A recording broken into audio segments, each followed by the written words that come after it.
The voice of Jedi Johnson narrates the way, and the ever-steady Styx boy shall rot away your brain. Bad to the bone, bruise the fur, pick up for days on days, and the great down covers Boba Fett's have bad mighty to slay. We are all damage of damage. We are all damage of damage. We are all damage. The qualified, we are prepared. And hello and welcome to another brand new episode of The Qualified. I'm your cousin Jedi, joined as always by the great Dom Ober, the always steady Styx Boy 73, and the architect joesduelin. What's going on, guys? As we I had a long week. I was sick all damn week. Today's the first day I'm feeling better. I got some kind of a cold on Monday. Went to work twice. Didn't work out all week.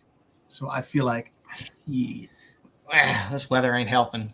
30 degrees one day, tornadoes the next day, 80 degrees the next day, snow the next day. Hey, listen, the weather, I checked the weather for Kentucky for next week. 35 in the morning, 65 to 70 in the afternoon. I'm like, what the hell? That's nice. Southern weather That's perfect. That's sleeping with the window. 35 at night? And then that's lovely. That's sleeping with the window open. That's nice. I know, but I'm just saying that's a huge jump. Yeah. I was going to say, we're all dry, and we got power back this week. The internet's strong right now. So welcome back, guys. So the internet's back. Yeah. We apologize to everyone last week. It was just a perfect storm, actually, last week. Yes, Joe was initially without internet, and then bam, I lost power, and it was just like it was just the perfect storm. Yeah. Everything was just. Did he have a tsunami? Wasn't it a tsunami one? It's what they call a Kona front or something. I don't know. They'd have to Google it. A Kona storm. It's a hell of a lot of rain. That's all I know. It's been raining and windy, flooding. Not so bad where I live, but certain parts of the islands are getting whooped pretty good. But we've had our share of rain. Well, and we lost internet. You guys are good, man. So we lost power for about 8 hours, and growing up, I used to power all the time, so I didn't, I can make do. But the power came on about 10:30 at night, but we didn't get internet until Sunday afternoon. Wow. And by then, my son he had to shake. He wasn't doing too good. I was doing okay. I'd broken out the DVD. We had power by then, so I'd broken out the DVDs, which I blew the dust off those. I've looked at these DVDs in like 10, 12 years.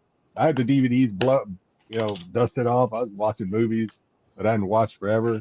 Hey, you're a military man, Jedi, so you have survival. I can make it. Man. I don't care. Like, I could live without no power. I could live without no internet. My problem is I have a well. So the well pump needs electricity. Okay. So if I have no power, that means I have no water, which means I can't flush my toilets. You got to fill up the tubs before the power goes out. I was a kid. We used to have to fill up the tubs to have flushing water.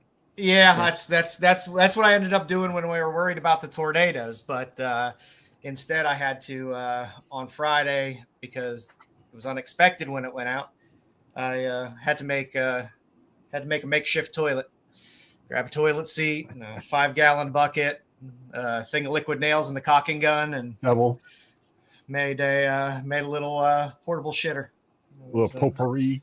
I felt like MacGyver. It's wonderful. There you go. Nice. Perfect. Well, the show we're doing this week was obviously planned for last week, but MegaCon is still going on, so you're still going to get a peek at and still get a chance to maybe act on some of the exclusive that Joe's going to show us tonight, as they're all over Whatnot, and probably there's a friggin' sprinkling all over eBay by now too. So just don't pay those eBay prices. Those eBay the Soundwave covered by Crane. $70. I ain't paying $70 for that. I have. I'll probably go into my rant a little bit later about exclusives, but I said this on Bruce's show because I ran this deck. I updated it a little bit since I ran it on Bruce's show on Sunday as well. But I don't know what the fucking exclusive is anymore. There used to be, hey, it's a con exclusive. This is a book you can only get at the con. Yeah. No. Mm-mm. Now it's like, hey, here's a book. It's exclusive for Meg. You can get I'm it on selling my whatnot. MegaCon You exclusive can order from it Hawaii this beforehand. week. Yeah. We're not going to be at the con, but you can get our MegaCon exclusive on whatnot 5 days before the con. Yeah. No, that's. Did anybody pick up the that's flops Barry's cover? I didn't, but I posted Which it one? in our I got chat. the I figured somebody would. Barry's cover for GI Joe. No. I picked it up. I'll probably sneak it in I there think at some point. Or I think it was 616. Yeah. Remember right? Lime, lots of lime, Cosmic, lots of lime. But all right. yeah. So we'll have plenty of time to chat throughout the show, but let's not keep the folks waiting any longer. Let's get this going. Let's get into my my shitty just looking in. I'm drinking. I'm drinking green tea all goddamn day.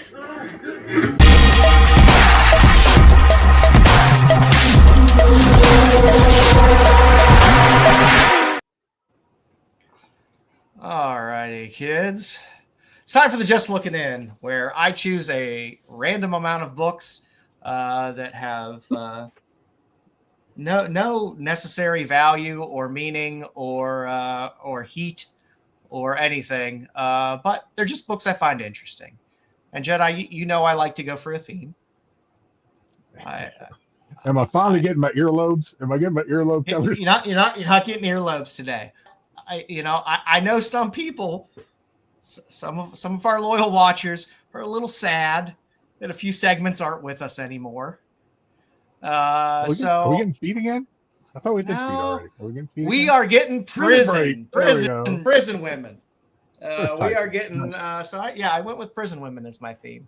Pick a few fun prison women covers. Why not? So number one, we got Prison Break 2 from December of 1951 from Avon Publishing. Nice Sid check cover. That's a good Prison Break cover. There's a proper amount of buttons buttoned down on all the ladies. I'm not going to complain. I like that the prisoners are wearing skirts and high heels. That's as God intended. Listen, Prisoner Cell Block H. Remember that TV show? Oh yeah. So like I said, a lot of the best female prison type covers are Golden Age covers. Golden Age didn't seem to shy away from the concept too much. So there's our first one. It's a good one. There's not a lot of female prison covers out there, surprisingly. Next up on our list. That's a real shame. Pyrenees, the Prison Planet. This is put up by Heavy Metal. It's a Milo Manara book. And I just put this out there because it's Milo Manara. And it's a little bit of a lesser known Milo Manara that's out there. I collect Milo Manara. I know there's others that enjoy it as well. So I figured I'd throw a little Milo in there as something a little more modern.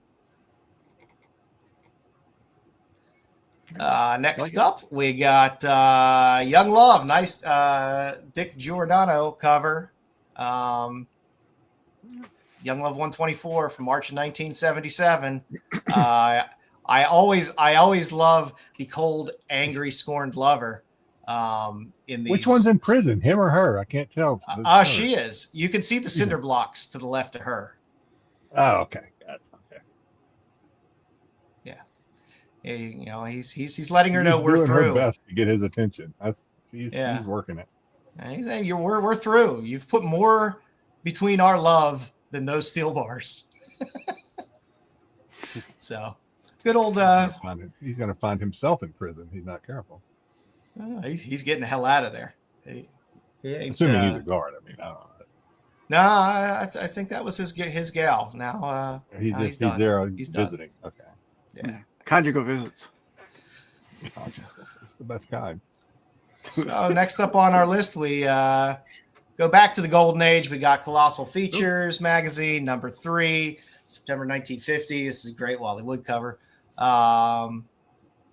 It's just a just a fun prison break. It is legitimately a prison break cover. I like authentic criminal cases, man. And you get some headlights. Well, that's what we headlights used to in a do red here. dress. We used to do authentic criminal cases on the show, but we were told we couldn't do it. Yes. So I have to relate everything to comics. So here we go. But like I said, this is a nice Wallywood cover.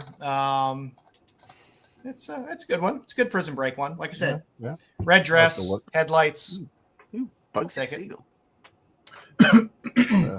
And it's a Golden Age book, so there's probably 70 stories in it, because that's the way every Golden Age book is.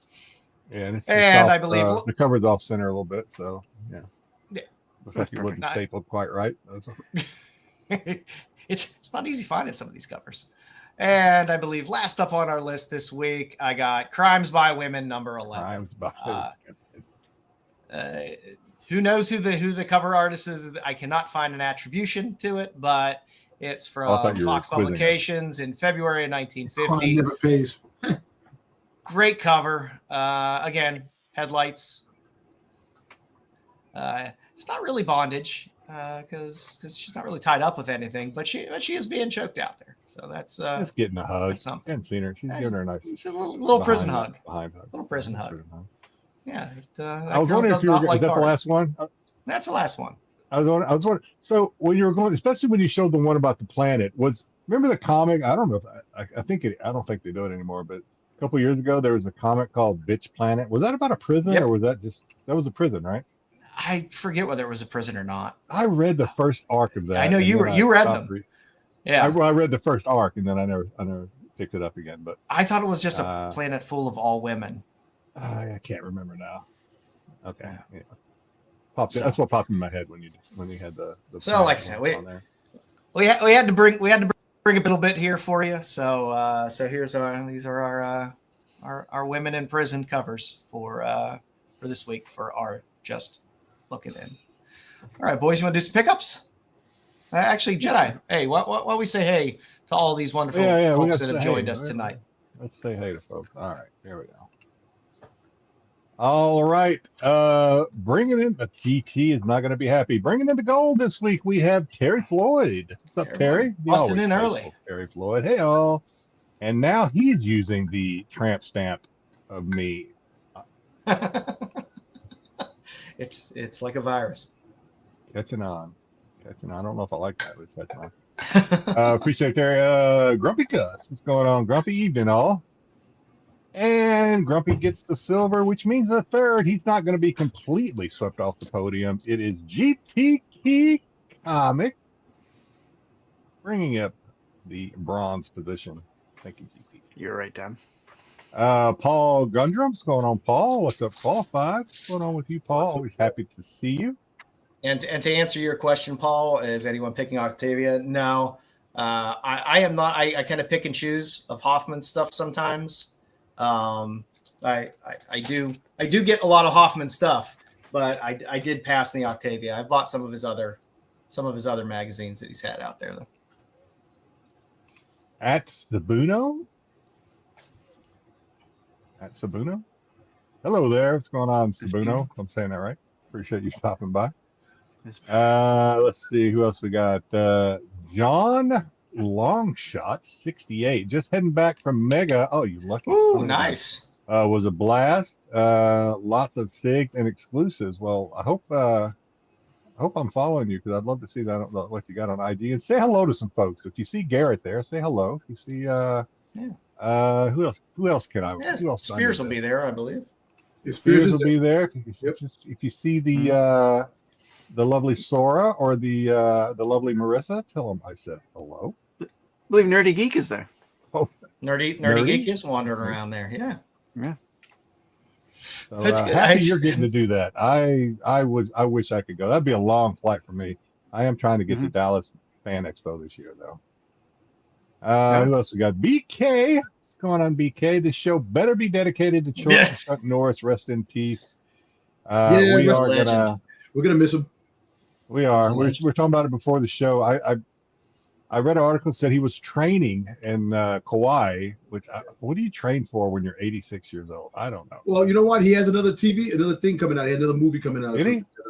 I don't train when I'm 50 years old. Well, I can tell you this. I need to train. Death had I didn't ride the train. Death had a near Chuck Norris experience. So that's right. You got that, man. A lot of those going around today. So a legend has passed, and we will miss him. Yep. Let's see who. Oh, man. So John met Mr. Shatner. Oh, wow. Nice. Fun. Talk about a man who's getting up there. He's in his 90s. He looks the same. 97. He's 97. He looks the same. Yeah. He does. I don't even look the same. Same as what?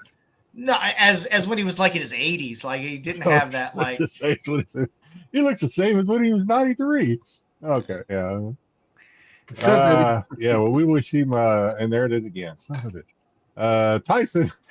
Yeah. I like it.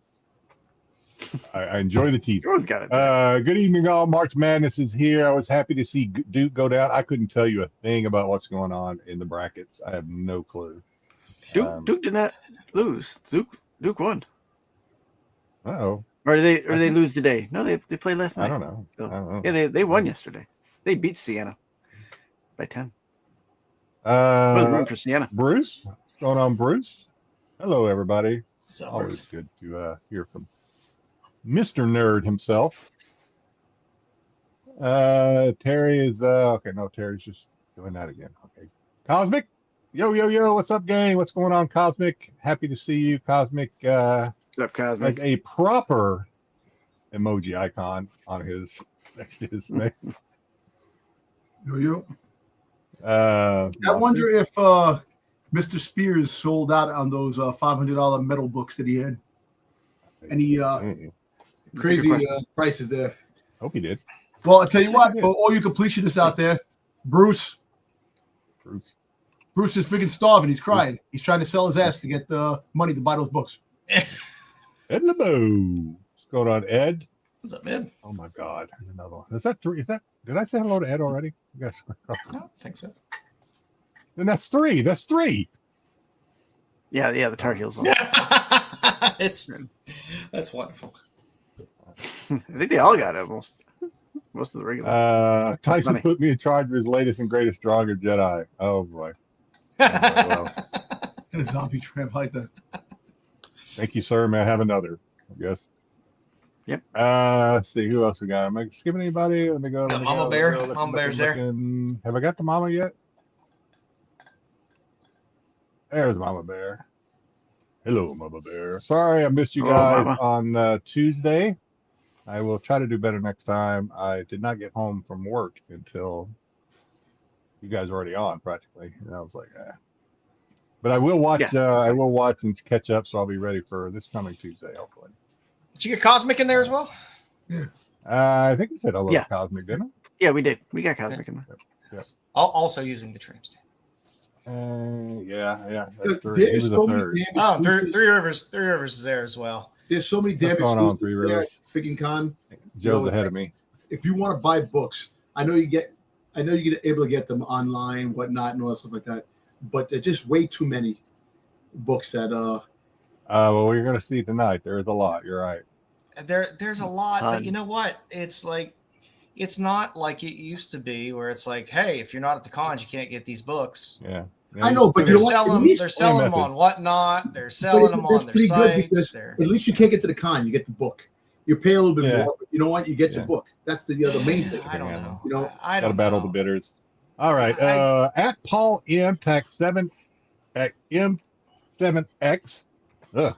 There you go. Is that YouTube doing that for these names? Or that's the YouTube thing. Yeah. Good Lord. Yeah. Hey, Jens, what's going on, Paul? Glad you're here. And wish I could make it up there. 3 Rivers. One of these days, I'm not going to be able to read these chats anymore. Hey, so John Longshot got Spears book for $125. Oh, he did. Yes. I don't think it's going to be as crazy as it was at one Well, point. yeah, the absolute penguin and the absolute there's another one. Two-Face look crazy. Maya Blue X just released the new Two-Face and Penguin in absolute for June. Looks wicked. Oh, yeah, they're I'm not sure, fooling around with Bruce absolute. will show us. They're dropping all the villains. Yeah. I mean, it's the perfect book to do it because Batman has great villains and they can reinvent them and make them interesting. And every time they drop one, people are going to get excited. So, all right. So now we can do pickups. I think we've said hello. Hopefully we didn't miss anybody. All right, Jedi, all right. So, Crypt Cuties 3, which I think I've already covered in our little end of the show. What are you reading at one point, I think. So I got those in. I got my Marissa. My Marissa cover. Nice. The trade. The Virgin. I gotta do this better. The Virgin. And then I got her signed Marissa's Choice, where she writes a little thing in the bubble up there. She says, have you read this yet? Bitch, you better start acting right. Santa Claus is literally on his way to town. Okay. That's something. It's very specific. Yeah. I did pick up the set of Vampirella 10s from Sinister, signed by Mike DeBalfo. Nice. I like those DeBalfo's off work. of one of Sinister's streams. I got a couple of you're going to be seeing. I've actually got way more than a couple, so you're not going to see them all tonight, or else Styx will get mad. But I picked up some of Garrett Gunn's whatever you want. Packs. You might as well show them. Show it to me. Show whatever you want. There's a lot. So I'll space it out. I got his Good Boy number 1. Nice. Which I started reading that because I hadn't read that actually. I've got this is actually Garrett's cover. He signed it. Garrett's Power Ranger cover. That's cool. Okay. Cool. I wish I could get this signed. I don't think she's at this is I get them mixed up. This is Savetta, right? This is Savetta. Yeah, it's Savetta. Yeah. Yeah, I don't think she's at MegaCon, or else I wish I could get that signed, but I got that cover. I think this is Curse of Cleaver County, I think. Yep. I got this is signed by Brian Mariglia? That's Brian. No, not Brian Mariglia. Oh. Lady Paluto. Yeah. Oh, Paluto. Brian Paluto. This is Don McTagg. I heard it's pronounced McTagg. I've always been saying McTagg. Oh, we've been saying McTeague for years. I know, I've had 3 years, but I was corrected on us on the rest. I heard somebody on a stream say McTagg, and these are people. That actually was Comics Elite, and she actually does a lot of appearances with Comics Elite, and they called it her Don McTagg, and I actually put in the chat. I was like, "Is that how you pronounce it?" And they're like, "Yeah." A lot of people say McTeague, but it's McTagg, and I was like, "Oh." I met her at New York. I met her at New York Comic Con quite a few years ago, and I called her McTeague, and she didn't correct me. So she probably gets it all the time. Yeah, maybe. But, so this is her. And then I have a Dravacus. This is a metal Dravacus 5 of 10 Playtime. So this is from the Playtime Kickstarter by Zach. I can't think of his name right now off the top of my head. Zach Galifianakis? Anyway. No, he's the writer. I just can't think of his name. It starts with a P. Anyway, it's Dravacus Black Cat or Black Cat? Yeah, Black Cat. It's playtime, so it's a sexy girl wearing a Joe showed these off 2 weeks ago, but I had to get mine. These are my first flops. My very first flops covers ever, but I had to get them, especially because they're Vampirella. Yeah, the Vampies. Yeah. Should have got those Doctor Who ones. And I had the nice version of this in an artist comp. This is Mike DeBalfo. I had the nice version. This is technically not a hopefully YouTube doesn't ding us on this, but who cares? They'll find some other reason to do it if they don't for this. This is the Lady Death. They shouldn't ding us for Red, that. White, and Blue, 4th of July. There's nothing And wrong with that. he put a little remark on there too, which is kind of It's as cool. American as apple pie. It's a little curvy. Her nips are covered. All right. You know, girls want to be equal like men, so they want to go topless. So it doesn't matter. You show. Yeah. We're all for it. And then this is a Marissa Pope 1 of 1 Crypt Cuties that she signed. I got Zach, whose last name I can't remember, to get her sign it for me. This is a 1 of 1 medal. Nice. And Morris, lastly, Zach Morris. I'll remember it as soon as it's not my turn anymore.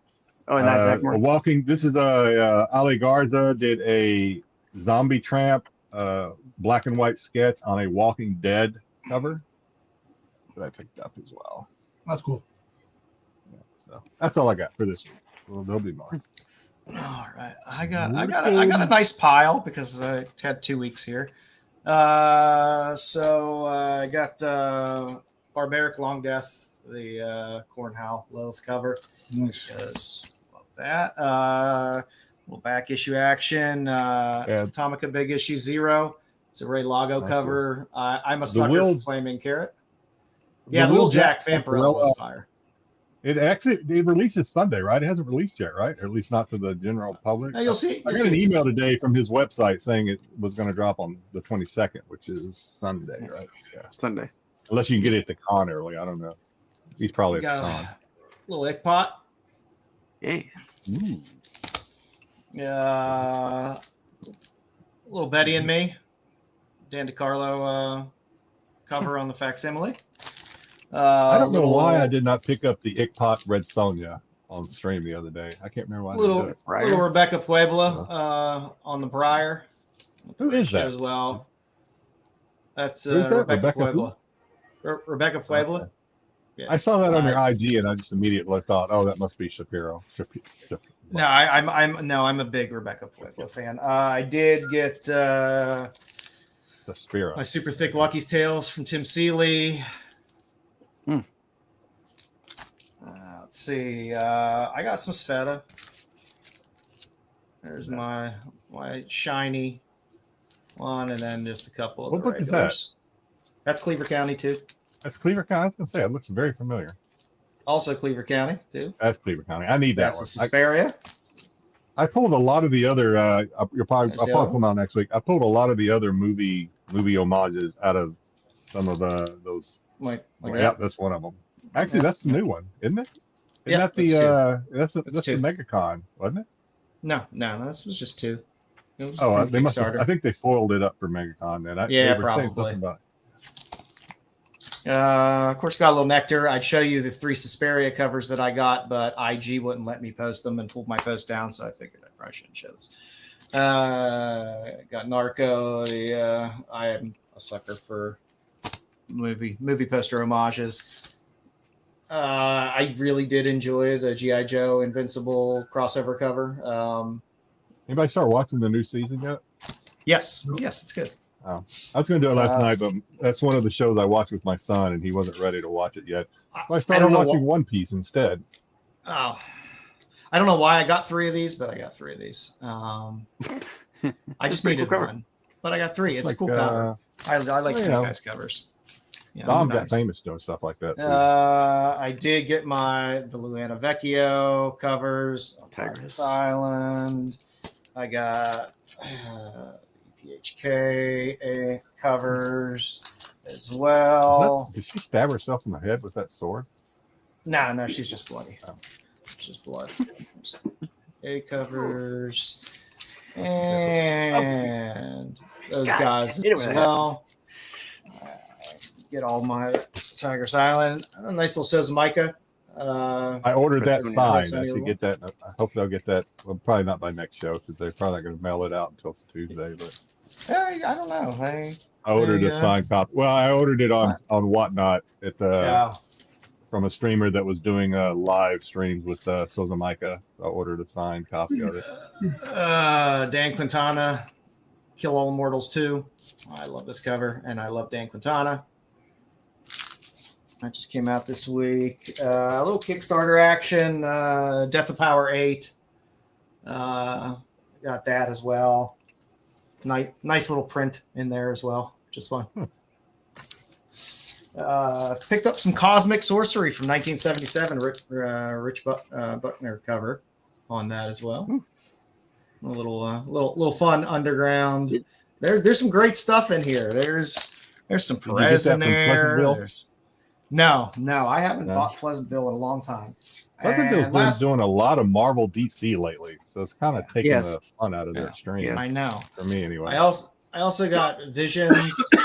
Also has a lot of great stuff in it. This is the second appearance of Flaming Carrot, and this is signed and numbered by Bob Burton, the creator of Flaming Carrot. I'm a huge Flaming Carrot fan. I'm a huge Flaming Carrot fan. That was one of the first indie comics that I truly loved as a kid. And I will always have his first appearance? Yeah. No. The first appearance is hard. Number one, it's in Visions 1, and it's not easy. And that Visions magazine is not easy to find. And when you do find it, it's not in great shape. And so when you find number one, it is a little pricey. You got to be in the know. You got to be in the know to recognize, like, oh, this is the first appearance of Flaming Carrot. I don't think your average person knows that. Yeah. No, probably not. But it's a character I love. So, Styx, what you got? So, I'll show a couple of things. Yeah, I'll show you the shirt here. This is the shirt I got for AwesomeCon. I didn't get it at AwesomeCon. I got it off the internet, but it's just you got it to wear at AwesomeCon. I got it to wear it at AwesomeCon. Just TARDIS. Everyone loved my shirt. I was gonna say, I bet you got some comments for my shirt. I was gonna say, you buy that shirt, does it come with a free ass whooping? Everyone loved my shirt. I didn't get any ass whippings or any kind of thing. So no, it was AwesomeCon was great. I'll show you what I got at AwesomeCon here. First off, I'll show you a couple of things that I got from Whatnot. I picked up a couple laser discs. So I got Blackadder on Laserdisc. Oh, nice. It's the only Laserdisc they put out for Blackadder. And I picked these up. I saw these, and I'm like, I'm gonna get these. Do you watch those Laserdiscs that you pick up? Do you watch them, or do you just? Oh yeah, I still have, I have a player. I have a player. Yeah. I remember you telling me you had several players, but I was just curious. I have a few. I have a few in storage. Styx is going to send me a Laserdisc player because I bought some of his Laserdiscs, and I'm like, I don't have a player. I just buy them because I think they're cool. And he goes, "Oh, I got a Laserdisc. I'll send it to you." Like, what? So, nice. I cannot find this on streaming. I could not find it on streaming for whatever reason. Really? So, I remember watching. I don't know why. I don't know. Maybe I watch it. I watch that movie like once a year. That's kind of like me every freaking time I go to work. If I find it, it's always you got to pay for it. I feel like that was Ed LeBeau's Avatar for a while. Yeah, it was Ed LeBeau's. Yeah, right here in the back, he's got. Defense, baby. Yeah. So I figured I'll buy a copy of it on Laserdisc. I can watch it on there. I think about that. I pick up the movie every time I'm late for breakfast at McDonald's. Is it better than that other movie? Wasn't there another movie, not quite like Falling Down, but it was a movie with Gerard Butler where he had like road rage or something, and he just like went out. Oh no! There was a Gerard Butler movie where his family was killed. And he took his revenge out on everybody, including. It wasn't Jamie Gerard Foxx. Butler then. It was the other guy. It was Russell Crowe. Russell Crowe. I get those two mixed up. Yeah. Yes, I did watch that as well. That was depressing. Yeah, they're almost identical. All right. So then I picked up these three. Guy was selling them on Whatnot for $4 or whatever, $5 I got them. So I picked up some. Quantum Leap. Oh, nice. Some Quantum Leap laser discs. So I got 3 of them. Are they different seasons, or are they all the same? There's 2 episodes at each one, except for the pilot. The pilot's the long. Down syndrome episode on one of those. I think so. Which one is it here? Excellent. I'm not gonna say the words. I'm not sure if we're allowed to. No, it's not on this one. No. So at AwesomeCon, listen. Every time I go south of Baltimore for a con, I feel like the cons. And this is not a slight on Awesome. This is not a slight on AwesomeCon because it was a really great show and everyone was having a great time for what it is. But there's not a lot in the world of comic books. Like you want to go to a con, and they don't tout it as a Comic Con. It's just a con. It's just an awesome con. It's just an awesome con, right? So there was like 4 vendors with comics. So I only picked up a few comic books. It sounds like the cons here in Hawaii. You go to a con here in Hawaii, you'll see comics, you'll see everyone people wants to sell selling you swords. glass. There's all kind of stuff. You know what? There was no swords. They did have fudge. Swords, Gotta have the fudge, right? They always have fudge. Gotta have fudge. You know, when I went to Florida SuperCon, there was nobody selling comic books, and it was all anime. I was not happy about that one, but I still had a good time down there. I mean, the people that I went to see, I'll stick with Baltimore, I guess, because they only comic books, but still a good time was had. I picked up this G.I. Joe 332, 331. That's the Steve Beach cover, I believe. Yep. Picked that up. Picked up a couple booster golds. I didn't have this one. It's always hard for me to find it. They had one of those. I picked it up from the G4 days. I can't remember her name. I don't think it's on there, is it? No, I don't remember her name. But she was on that G4 or whatever. The show about video games. Yeah. I picked up a Booster Gold #1 second print. Or what's her name got her start? Or is that a different show? What, Olivia Munn? No, that's the same one. Olivia. Yeah. And then the only book, Bruce on when I posted that I was there, he said, "Don't make sure you find some DCUs." I only found one, Bruce, and it was Flash 88. I don't know if I want did you good, to jack bad, the or price up on that and make Bruce pay through the nose for it. you pay through the nose, yeah, right. There you go. And then the sell for Awesome Con for me was the Doctor Who guys that I was able to see. So I got 7th Doctor Sylvester McCoy signed photo. He has to be older than shit. He I mean, he looked all right. He looked good. I mean, he's 81. Yeah, maybe 79. Maybe I'd have to look it up. Close to 80. Nicola Bryant Perry from the 6th Doctor and 5th Doctor era. Got her signature. Oh, I thought she was holding that robot's piece there, but she was holding something. I got Sophie Aldred, Ace, 7th Doctor series. Obviously, I have not watched enough Doctor Who yet to even recognize any of these people. Catch up with those doctors. I thought I was pretty up to date on Doctor Who as many Tuesdays as I've spent with Styx. But apparently not. And then I got to meet Carol Ann Ford, who played William Hartnell's companion or the Doctor's granddaughter.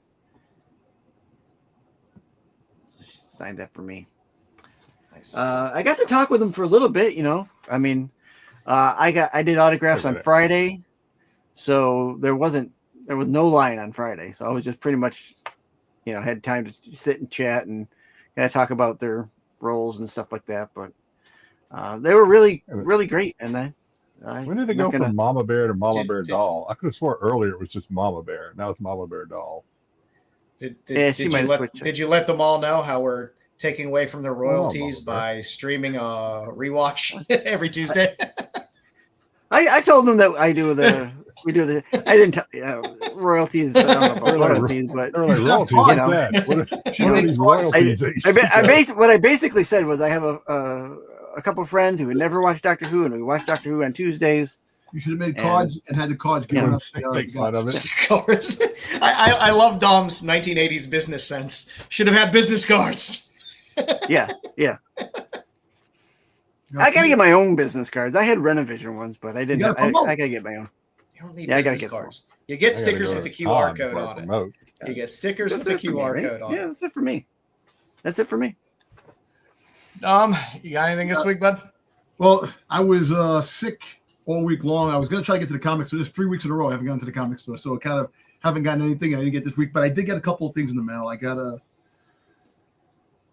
got this Mall Funko Shop exclusive from Mall Shadow Lord cartoon, the hooded Mall.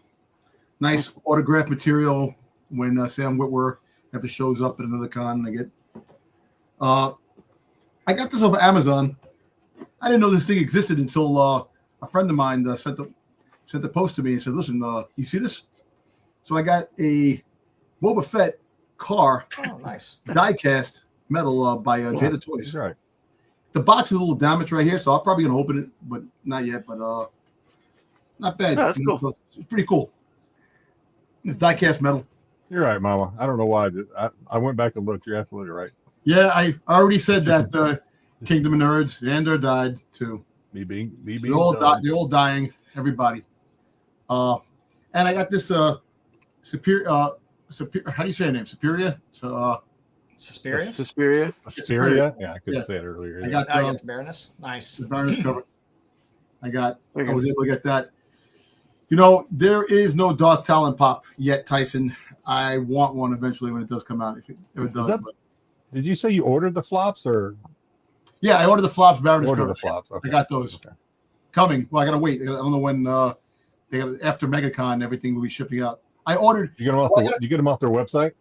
Yeah. Or did you get them?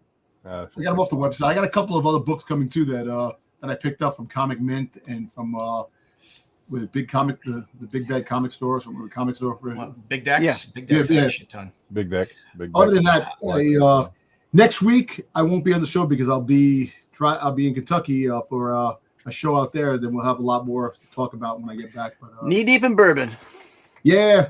No, it's unfortunate. Like I was saying, we were talking about in the back that I'm going for. There's like 6 people who played Boba Fett, voiced or in the armor, and one of the guys that voiced Boba Fett in video games. It's unfortunate he's only doing selfies because he had a stroke. He's not signing? No autographs. He had a stroke in 2020, and his whole left side is paralyzed. I don't know. That's too bad. So he's unable to do any type of autographs or anything like that. So it's a bummer, but you know what? Hey, look, see, this is life, man. You never know what's going to happen, man. People are dying left and right. We have no clue. Any day we can drop like flies. All right, dog. Don't bring us down. The show's not over yet. You know, I'm just saying that Chuck Norris hit hard, and then just seeing Brandon Nicholas Brandon from Buffy passing away at 54, man, it kind of hits hard, man. Because, and then you had Jason Vanderbeek last month. You know, kind of like, damn, man, come on. It's been a rough year. Can't we have a pause button, please? A pause button for like a short time. Wouldn't that be nice? Yeah. It sucks. Alrighty. World keeps spinning. All righty, kids. Let's get into the now and laters. So for this week, let's go with Wrestle Heist number 4, the Kyle Starks Invincible Team Up variant. It's probably one of those Invincible Team Up variants that might go a little under the radar. Yeah, I gotta pick that one up. I know the wrestling boys there, Matt and you, Dom, and Styx had Kyle Starks on and talked to him. And it's fun. Great interview. Great guy. So why not pick He it is up? a great guy. I got to read those books. I have to pick up that one. I haven't picked it up. I read the other ones. I just haven't got that yet. And yes, Dan Quintana's hot. And you saw 3 copies I had picked up of this book. Kill All Immortals 2, number 3. It was an open order cover, so it's findable, and it's a nice, inexpensive way to access some amazing Dan Quintana art. Yeah, I can't wait. Also, what was that, Dom? I was telling Cosmic, he says Lexington is great. It's a nice place. I can't wait. I've been in Kentucky before to the Derby, but it'd be nice to go to a different part to It'd be nice. have some bourbon. Bourbon and a burger. My Walmart never gets nothing. And last up on my list, I have Dark Souls Mother Morning 3. There's a nice Ito cover. Ito has a heroic number of MegaCon exclusives as well. He's getting a lot of work now. The name is out there, but I like that he does some of these smaller little indie books here and there. Hey, Joe, I'm sorry to bother you. I'm sorry to cut you off. Is this the same guy you posted pictures of your artwork? Because I think I think Pete had something on one of the shows about an artist. It's fun. It's fun watching him. He does a lot of this is all watercolor stuff.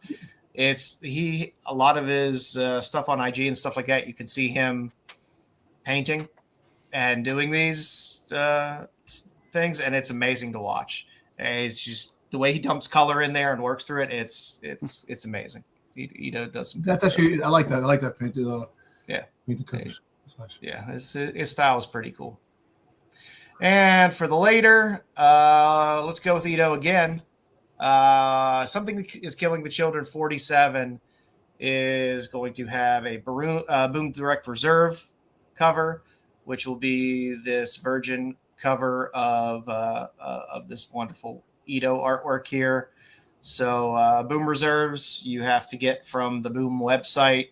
They normally don't drop them up there very early, so you just kind of have to keep looking until they pop it up there. But the Boom Reserves they're pretty reasonable. They're normally like $20-$25. Really fast shipping from those guys. Super fast shipping, and decent shipping. They package things well, as well. Yeah, it's great. It's a great Ito cover, so I was kind of smitten by it. Seasons 11 cover B is nice Lotte variant as well. It's still a fun series. I'm still kind of reading through it. It's I'm a little behind. A mummy cover. Kind of a mummy cover. Sort of. But no, it's a Rick Remender series, so you got some good stuff there. And I also threw in Ghost Pepper 11. There's the cover D is a 1/25 Giant Coletto variant, which has very Adam Hughes vibes to it. So good stuff. I agree. Good stuff. And for my tops and tails this week, I put this in here again. I showed it on Bruce's show. I want people to fund it so that it gets funded all the way because I want this fucking cover. I like this cover. I saw this too. I think I posted it and you said you were already all over it. This is I've never heard of this guy. Sandino. He has doesn't really have much of an IG presence. I don't know anything about him. I was gonna say reading the Kickstarter, the creator of the Kickstarter made it sound like this was like a brand new discovery almost of this person, a guy. I assume it's a guy. But yeah, I like this. I may go back and fund this. I haven't yet, just because I've been spending too much money elsewhere. But this is I really like. And there's a version of. It's a black and white. Is a naughty of this, a topless of this too, or is it? Or not? I forget whether there's a topless. I think there's a black and white version. Maybe that's what it was. I know there's two. There's two variants. I couldn't remember if it was virgin, topless, or maybe it was black and white. But yeah, I really like this there's cover. Just certain artists where I see their style and I'm like, I really like the style. I think that's why I posted it. As soon as I saw it, I was like, Joe's gonna dig this style. I think, but you'd already seen it. But I was like, I was big on this, and I know it's not funded all the way yet. At least it wasn't a week. Does it have flop sides, or is it just me? It has. I don't. To me, it feels a little Jasmine Darnell. It feels a little. There's a handful of. I don't know. It's unique in and of itself, but whatever it is, it's a style that I very much enjoy. So. I saw that and I was like, I gotta get this. I gotta get this guy to get this damn thing funded. Yeah. Joe loves his flops. So I was like, I do. I was going through my stuff today. I got a huge stack of flop stuff. Oh, speaking of that, which I didn't show. There you go. There's your. Make sure this is the one without the naked. There you go. There's see, Fantastic Freaks flops cover. Just came from the Kickstarter yesterday. So that's what we got for this week. Jedi, who do we have? For? Have you remembered? I don't remember at all. Katsumi Tori. So this is her second appearance on our cosplayer of the week. Well-deserved second appearance. Yes. Yeah. She is. She's all over the Kickstarter cosplay covers. I mean, it's more of a surprise when if you look at a Kickstarter and she's not the cosplay model as opposed to finding that she is. So this is the Hills Has Thighs. This is probably number 3 or I know is this the first one? First or second one? This might be the first one. This actually closed well, 2 weeks ago, Kinda. I think that this Kickstarter ended. But you'll be able to find it. I can't think of the website off the top of my head, but if you didn't get in on the Kickstarter, the creator has a website that I can't think of that you can get it from. If you go to So the if you're interested, Kickstarter, I'm sure it mentions probably this. listed. Yeah. But yeah, so this is her cosplayer for The Heels Have Thighs, 1 or 2. I think maybe 1. Here we have Yes, her indeed. just doing a variety of cosplay. Is that I always get them mixed up. Is that Magic or is that the other It's one? Magic. That's Magic. Magic. Okay. Looks like All 3 of those are magic to me. Yeah, they all have the power to elevate. Got what looks like some red Sonya, but I don't know if it could just be some barbarian. Levioso. No, that's I see the chainmetal bikini. That's we'll give that a Sonya. Got a little Catwoman looks like there. 6 eyes save lives. Damn, that the thong she's wearing, the little thing is like getting soaked up by her thighs. So there's actually a word for that, and I couldn't remember. I heard it last night on Whatnot. Is it? There's a word for when the and I guess for the cosplay, if you have the what we'll call thicker cosplayers, like Katsumi is a little thicker. There's a word for when the lingerie or the costume is very snug and kind of pushes in on the skin, and so it kind of bulges around the. Lucky. It's called something. Oh God! I heard it for the first time last night on Whatnot. Somebody was talking about it, and I can't think of what it was, but maybe I'll look at it once we're done here, and I'll snug. It'll come to me, but it's probably some good research. That'd be fun. A fun research. That'll be a fun thing. I'll look it up. I mean, my algorithm can't get any. My algorithm can't get any worse. If somebody in the chat knows that reads a lot of manga or anime or whatever, there is a term for it that is when it's snug around the body like that. But anyway, we got some looks like Raven. Is this Emma Frost? I don't know who this is in the middle. Yeah, maybe. And then some Or Velma there. I prefer thick 3 Rivers. Thick, yeah. Whatever she is, she's super popular because she is on a lot of kicks. When I see cosplay covers, she's constantly in so many. I would say she's probably. I mean, I don't know if there is such a ranking anywhere, but she's probably the #1 ranked cosplay cover model at the moment. Anyway, it seems. Is that it, Jedi? Wafu? Yeah. No, it's Wafu means like what, wifey or something, and but. I'll look it up. I don't want to slow down the segment. I'll look it up and throw it in later if I can find it. Anyway, we have some Squirrel Girl. Is that Squirrel Girl? Looks like Squirrel Girl. Mm-hmm. Squirrel Girl. Yeah. Look, Rogue the way Rogue is supposed to look. We got some Savage Rogue. That ain't no flat ass Rogue there. No, that. Yeah. And I don't know who that is at the end. I just like is that Emma Wong from Resident Evil? It may be. Very well, it may be. That's what it looks like to me. I know Tyson is busy researching that right now. Yeah, he goes, I'll be right back. So when he's done, I'm sure Tyson is all over looking up what that Well, term Dave is going to need some research too. Yeah. Then here's for Dom. We have a stormtrooper, and we got 2 slave Leias. Yes. He's done. Proper. There you go. Hold on. Yeah, Dom will be right back. And then I don't know what slide we're on now. Oh yeah, this is the Joe slide. There's so the we slide got to for the me. Joe slide. Yeah. Came across these pictures and then immediately put them on the Joe slide because I'm like, okay, well done. Well done. Yeah. Golf clap for that one. So no, what character this is. It's made it. Does it matter? It doesn't matter at all. Doesn't matter at all. Just made it to the Joe slide. And that's it. Katsumi Tori on her second appearance as the qualified cosplayer of the week. Congratulations, Katsumi. Very, very nice. All right, it's time for no Vampy this week. We have a 5-minute Sonya update. Yeah, Are we not doing the other one? Or am I out of place? It's been so long. I thought it's coming up after this one. It's after this. Okay, Dom's Yeah. favorite segment. Okay, Yeah. okay. So wow. So this is actually 2 weeks ago now, or it wasn't last week? It's probably Came out on the 11th.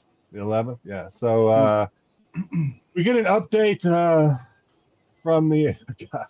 We'll go through this. Maybe I'll remember. It's been 2 weeks since I read it. But we have the. Here are the covers we have for this one. I don't know who did the cover A. I know that we have looks like we have a lyrics. I don't know who did the one with the vulture anymore because it's been too freaking long. We got the cosplay. I don't know who that cosplayer is, but that's your that girl does a ton of Sonya cosplay. She does, but I think I'd rather see Katsumi. But yes. Yeah, she is. She's. I don't know who the one is in the purple in the middle, but I know at the very. That's Stuart Sager cover. That's Stuart Sager. In the bottom, okay. In the bottom middle. Do you know who the one is with the vulture? No, but I'll tell you in a second. I'll pull it up. Okay.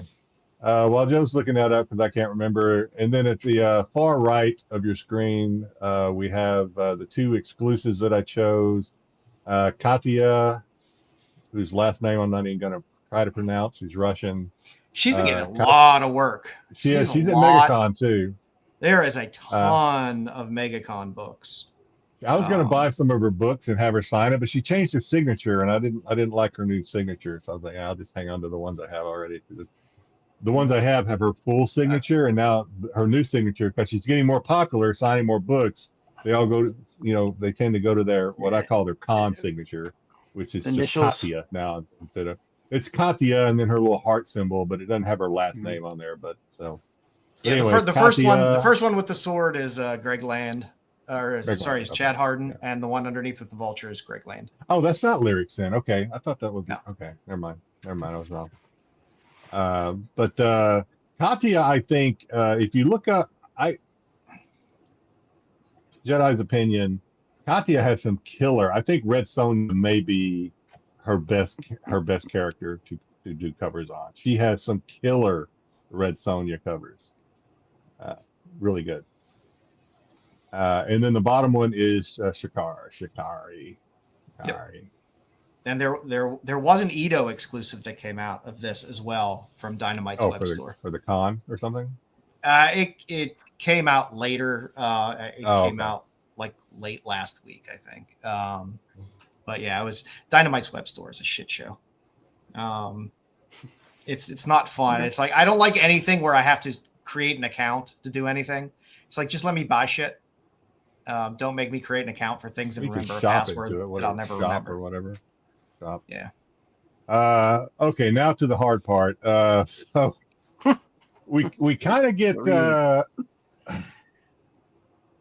it opens up with this character who was somehow transformed or transported into the Red Sonja realm or universe. We get her back in our universe, and she's in a prison cell or something, and she's having some sort of episode where she's got a mop and she's kind of using it so as a weapon. It's almost like I don't know. It was a little confusing. I went through a lot of phases trying to understand this. I didn't know if this was the real her and she was going through an episode where in her mind she was actually in her mind was the whole Red Sonja thing storyline that we've been following, but it was all in her mind, and this is what's really happening. It's her freaking out in the jail cell. I don't know, but then we come across the next one where we have the lady in the jail cell either with her or next to her, which is the Dark Queen or the witch or whatever that's in the actual storyline. I don't know, Joe. You read this, right? I went through it, and I thought that the girl in the beginning was Sonya. That's what I thought too. I thought, okay, they've switched, and now we're going to get to see what Sonya's been going through during all this. But that's not the way it kind of ended up, at least in my interpretation. No, that was very short lived because they jumped right back to that death pit that Sonya was in. Yeah. So then we find Sonya that's in the death pit with all the children that this evil child demon entity or whatever is either killing or adding to its army.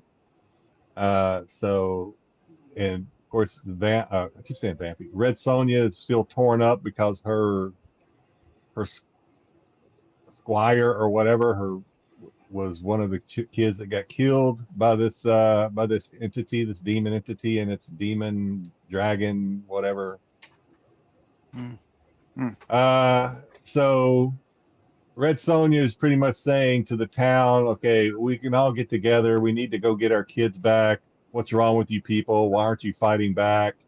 So she's kind of adopted, kind of finally after however many episodes, kind of accepted her Red Sonja role as the hero finally. Which I don't get her buying into it so hard now. I don't know. It's just kind of weird. I can only think that it's the death of that kid, her squire, that kind of pushed her. The kid she barely knew. Yeah. So then we have I don't know what's going on in that middle one. We do get a shot of this child that is the actual like demon or evil entity that's doing this to the children. We get another shot of this Phoenix, which I don't know what's going on with that Phoenix, to be honest with you. But then we finally get Red Sonja fighting that dragon. We get Red Sonja fighting the dragon, so we get a little action finally. So she's fighting the dragon. There was plenty of action. There was a good amount of action in the book. I just couldn't tie it to the dragon. She ends up killing the dragon or whatever. The dragon. It was kind of a dragon. They called it a dragon in the comic.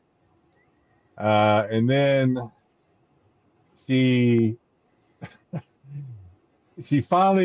ends up being face to face with this child army that this evil entity has put together. And for those that have not, I just posed this. So she's been after a big part of this comic throughout the whole thing was the search for this camera or her smartphone that she lost. Right? She's been trying to find it. I can't remember when. Maybe it was the last issue. She got her camera back or her phone back. I can't remember how that happened exactly. It's been too long ago. But anyone want to guess how she snaps the children out of this trance that they're in or whatever, fighting for this evil witch entity person? Anybody want to guess other than Joe? Anyone? Uses the flash. She flashes the camera flash in their face. Yeah.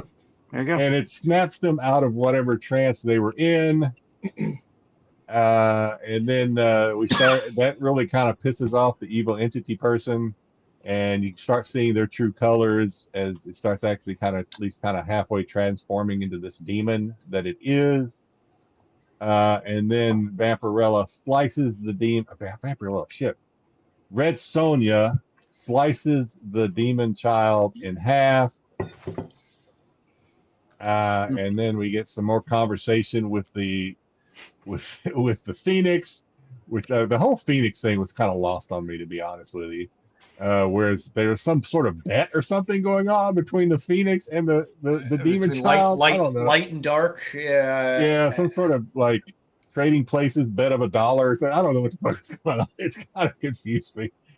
But it kind of grabs the Phoenix by the neck and it's like, enough of your bullshit. And then, so basically we get a happy ending as far as this little adventure of Red Sonja. But then we snap back to this crazy person in the jail cell back in our universe, I guess. And she's still flipping out, going crazy. And there's a conversation still with the other person in there that is the dark witch or whatever. And then we kind of get her kind of kneeling there, like almost in a defeated position. She wants to go back, and she calls her Margaret. So I'm like, okay, so I guess it's not Red Sonja. Yeah. So how is she in two places at once? I don't know. I almost felt this is kind of a sad ending to me, though. At least for this character, is that now she's like is she no longer in this other one now that this quest is over, and now she's snapped back to reality and she's sad because she's back to her regular life where she's, I think, facing murder charges, maybe? I don't know. And what happened to the blonde? I don't know what happened to the blonde. Yeah, I don't know what happened to the blonde. It's just, it's kind of all over the place. I had, I'm a Red Sonja fan. I enjoy reading Red Sonja stuff. This is just too goddamn all This over was the written place. by Priest too, right? So this could be another.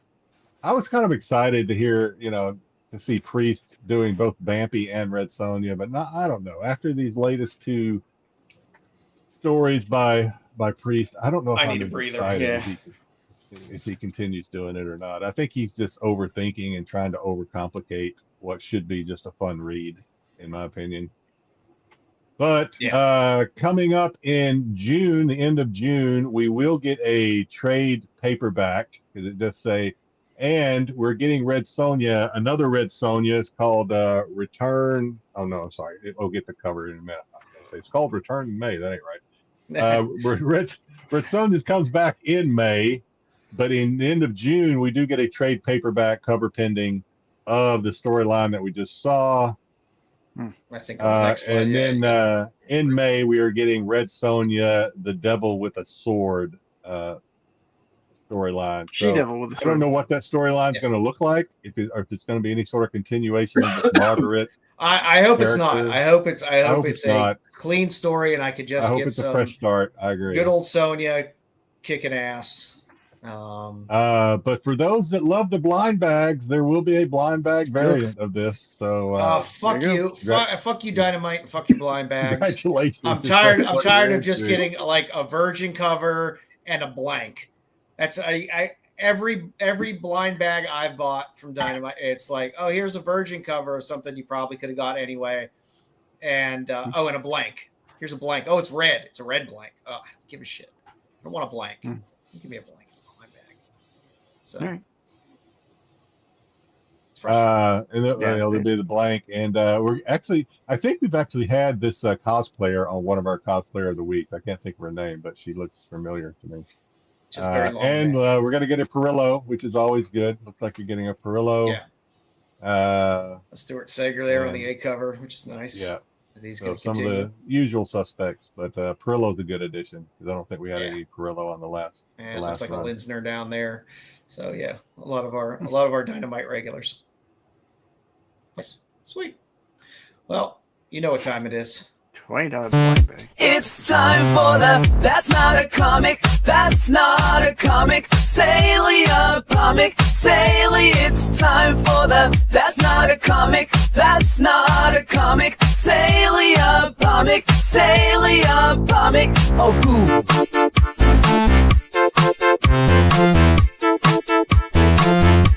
Sale of the week.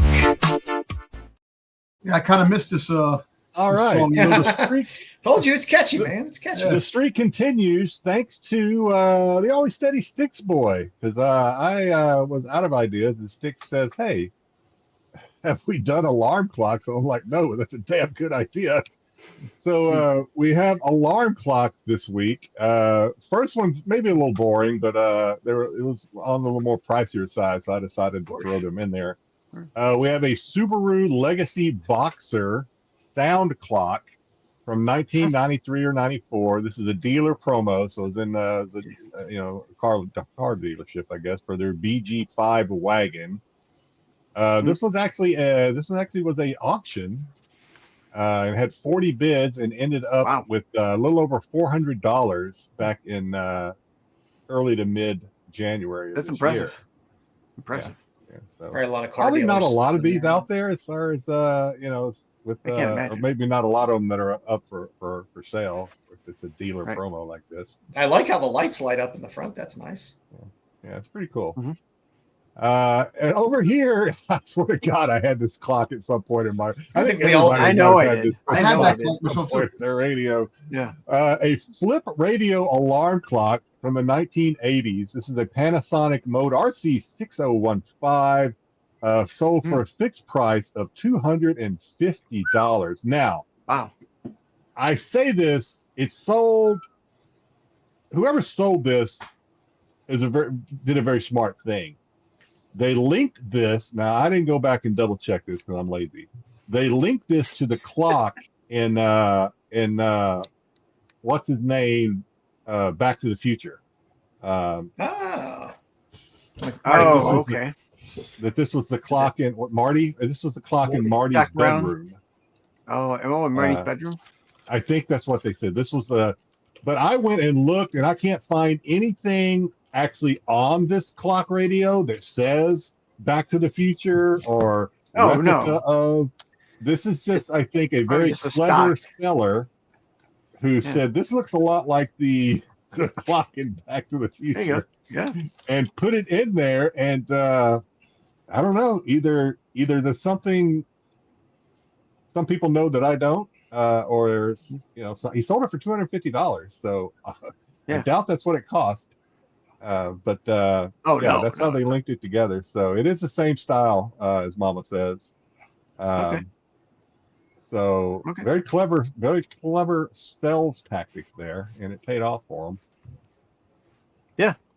Now we get into some little more fun things, I guess. We have a caveman drummer alarm clock. I had to do a little research on this. Looks like it's from about the 1993 time frame. This is from Bandai. It's made in Japan. This was a best offer sale of $340 back in earlier this month. This one does come with looks like the box as well as the pamphlet or the how-to, the instructions or whatever. Interesting. So I guess it plays. I assume it does. Some movement there. And then we have a Woody Woodpecker alarm clock. This is from 1959, according to the auction. This is by West Clocks. This is made in Canada. It's sold for a best offer of just under $200 a little earlier this month. Looks like a Big Ben. Looks like a Big Ben. It does look like a Big Ben. With the wind-up action in the back of those. Yeah. Whoa, is that making me? This thing would freak the shit out of me if it was in my room. Yeah. Bevo alarm clock. This is from, again, a little bit of research. I think there was a couple of conflicting time frames for this one. So I think I went with the one that was a little more abundant in the ones I looked up. So 1997, we'll say.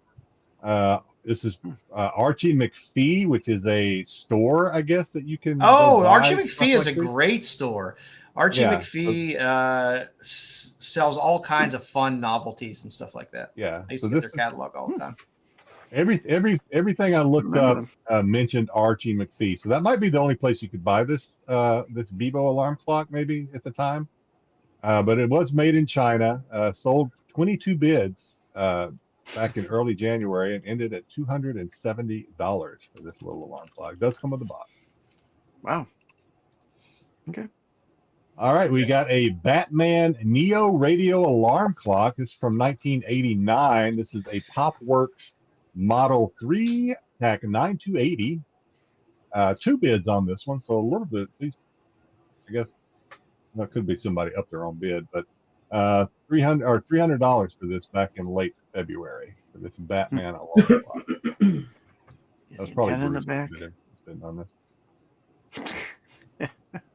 We have a She-Ra and Swift talking alarm clock. This is from 1985, made by Mattel, made in Hong Kong.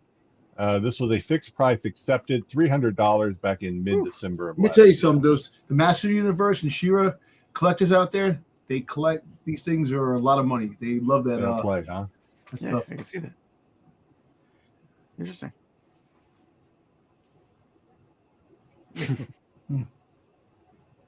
And then lastly, we have a Bugs Bunny alarm clock. This is, again, a little bit of research from what I could tell. This was a 1951-ish. It wasn't actually listed in the listing, so I had to do a little Google foo on this one to see if I could get a ballpark of when this alarm clock came out. So 1950-ish is what I kind of could see, what I found when I was looking around for this thing. This was made by Ingram in Bristol, Connecticut. So made in the USA, $250 on a best offer. This was New Year's Eve of last year. Perfect time to buy a clock. Yeah. New Year's Eve. And I think that's it. Or Oh, if you got any good job. ideas, don't hesitate, because we want to keep this streak going. And unless maybe Styx can pull another trick out of his bag. Yeah. And we'll see. And if you like fun novelties, visit Archie McPhee's website. Is it still around? Yeah, they are still around. Oh, okay. I used to get the catalogs, but they have a website. I don't remember them. The name does not ring a bell for me. So. They used to have all the best novelties. I've bought plastic Shriners. I bought the glow in the dark patron saint of television. All kinds of fun things from there before. Okay. A lot of good stuff. All right, Styx, you don't have anything for us this week, do you? No, nothing for us this week. Probably next week. All righty. So then I guess we can move along and get into our spotlight. Stretch. Let me get a little stretch in here. There's a lot of goddamn exclusives. Again, I don't understand what an exclusive is anymore. It used to be, hey, if I want this book, I have to be at the con to get it. Not, I can get it a week and a half before on a pre-order, or I can go on to Whatnot and get it before the con, or I can buy it after the con, or I can buy it directly from a website, or I don't know. There's a lot of shit going on. So I tried to pull off most things that I felt were somewhat exclusives. So let's do it. Let's just do it. We'll pull up some burnt toast. Yeah, okay. There. Some burnt toast. All right. Spaghetti. So starting off, we got Scott's Collectibles. You got a nice Bjorn Barron's Lobo cover, which Bjorn Barron's sometimes I feel feels a little bit like somebody took a picture of a toy setup. But this it's a good cover. It's a good cover. And on the left, you have a Dan Quintana exclusive for Something is Killing the Children as well. We'll see a little more of him a little bit later in the Something is Killing the Children blind bags. But yeah, his work is fantastic. We got Night of Comics. So here's all your Katja covers there, Jedi. There's a lot. You got your K-pop Demon Hunters, you got your Pop Kill, you got Silent Knights 1. Of course, there's all types of variants of, is my top black, is my top white, is my tits out. There's all kinds of variants available within there as well. Like I said, she had a lot for Night of Comics in terms of exclusives that were listed as MegaCon exclusives. So it's a chance to get a lot of her artwork, and a lot of it is good. The Street Fighter Darkstalkers cover is very nice. She lives in Russia, so she only comes over here. I guess I don't know if she's exclusive to Night of Comics or not, but that's where you tend to find her stuff. Yeah. She only probably comes to the States maybe once or twice a year for a con. But yeah, I am a big fan of the Sozumika Vampy cover. They have that in a blued Moonlight cover as well. I love the way Sozumika draws Vampy.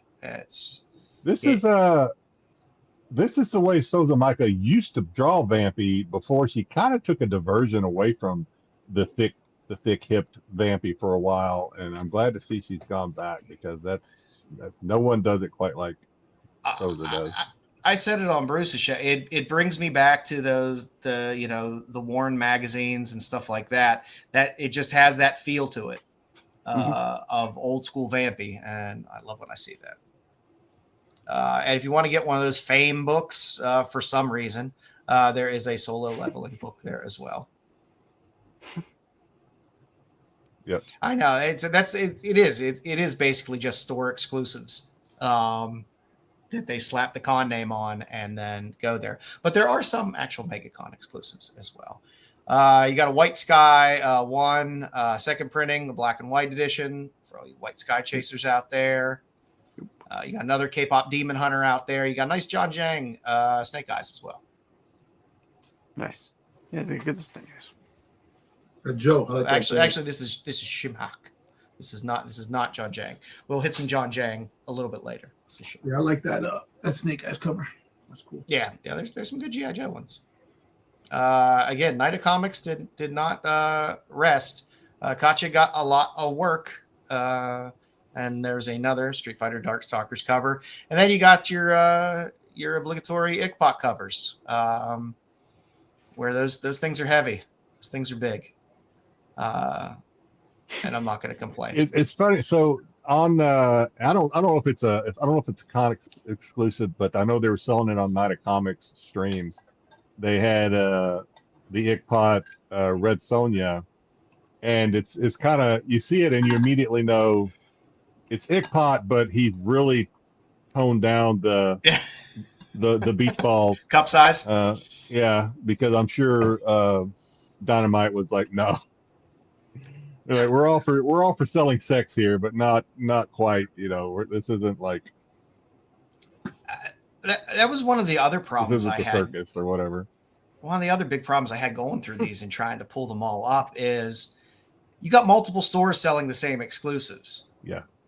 And it's like, I don't know where this is originating from in some of these, because you'd see the same one across 3 or 4 different stores. And I know sometimes all the stores kind of, go in together sometimes, but it's crazy. Yeah, that's why you got to be careful when if a store says that they are limited to 500. That means maybe they've only got 500, but the store that they went in and may have the other 500, or and then so on. So you got to be careful. There's your Suspiria. There's your Suspiria Baroness there, Dom.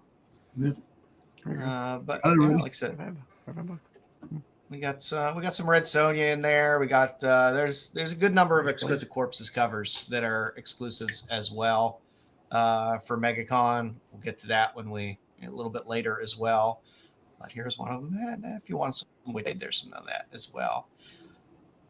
Big Dex has a ton of shit, including 12 covers for Gun Honey, because Gun Honey has a new series coming up.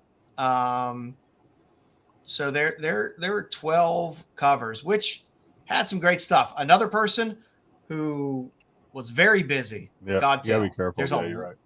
There is a lot of Godtail exclusives out for this convention as well.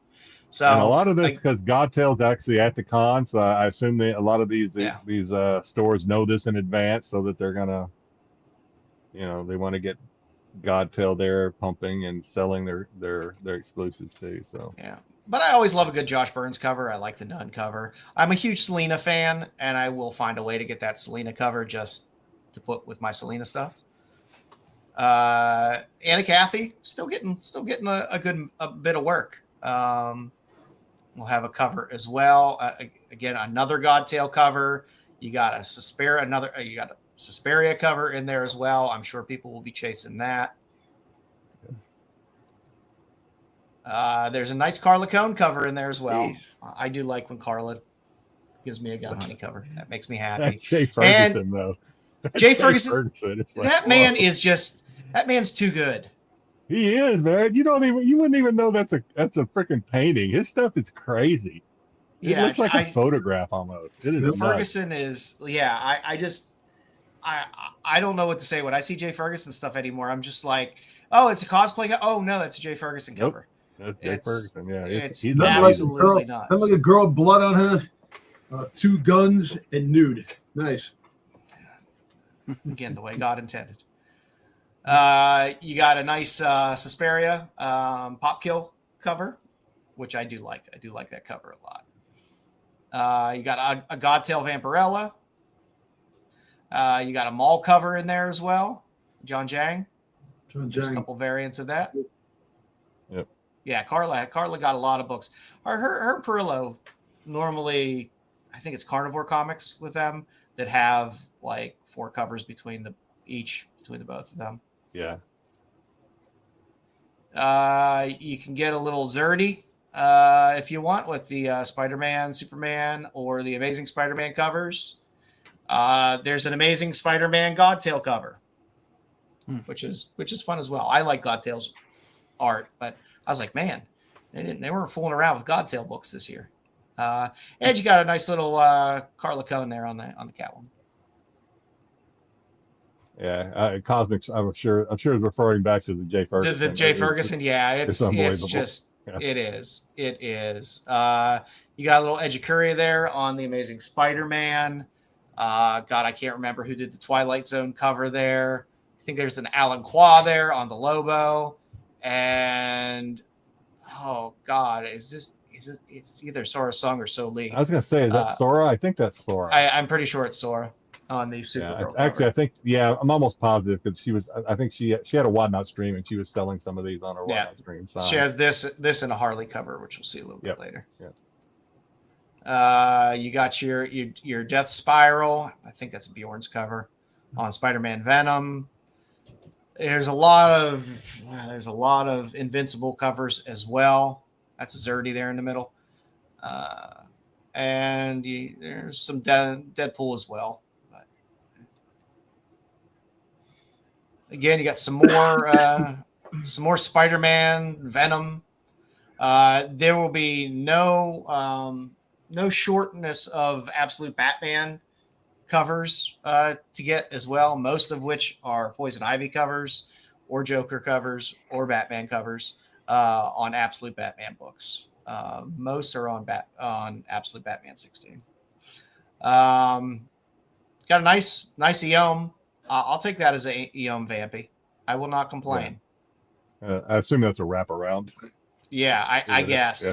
They didn't show it as a single book and nothing with a trade dress. There's just this in the gold variant. So, yeah, I'm guessing it's. I do know Big Dex is doing maybe tomorrow. If I had to guess, it's probably tomorrow, maybe Sunday. I don't think it was tonight.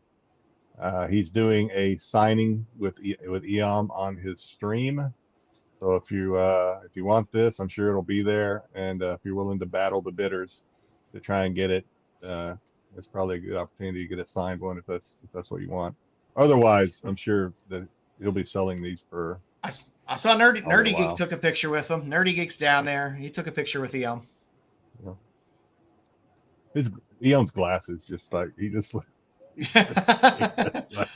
I draw wet, sexy women. He pulls them off, and they look good on him. It's like I can imagine me trying to pull that look off of those huge glasses like that. It's funny, and he makes it work. So the Something is Killing the Children blind bags are very nice. There's 18 variants in there. You got glow in the darks in there, gold foil, bloody spot foils, virgins. These are good. The Eom is fantastic. The Dan Quintana. I got to be careful, Terry. I would kick a puppy for the Dan Quintana cover because it's just gorgeous. You got a Will Shrike there on the far right. They're very good. They're very good covers. I wouldn't necessarily be disappointed with anything I got out of these, but I think they're pricey. The third one. The third one? Yeah. It is? Okay. I haven't seen that one yet on any of the streams. I wonder if that's going to be they're in the blind bags. They're in the blind bags. Oh, they're in the blind bags. Okay, gotcha. Yeah. Gotcha. All these are ones that are in these gotcha.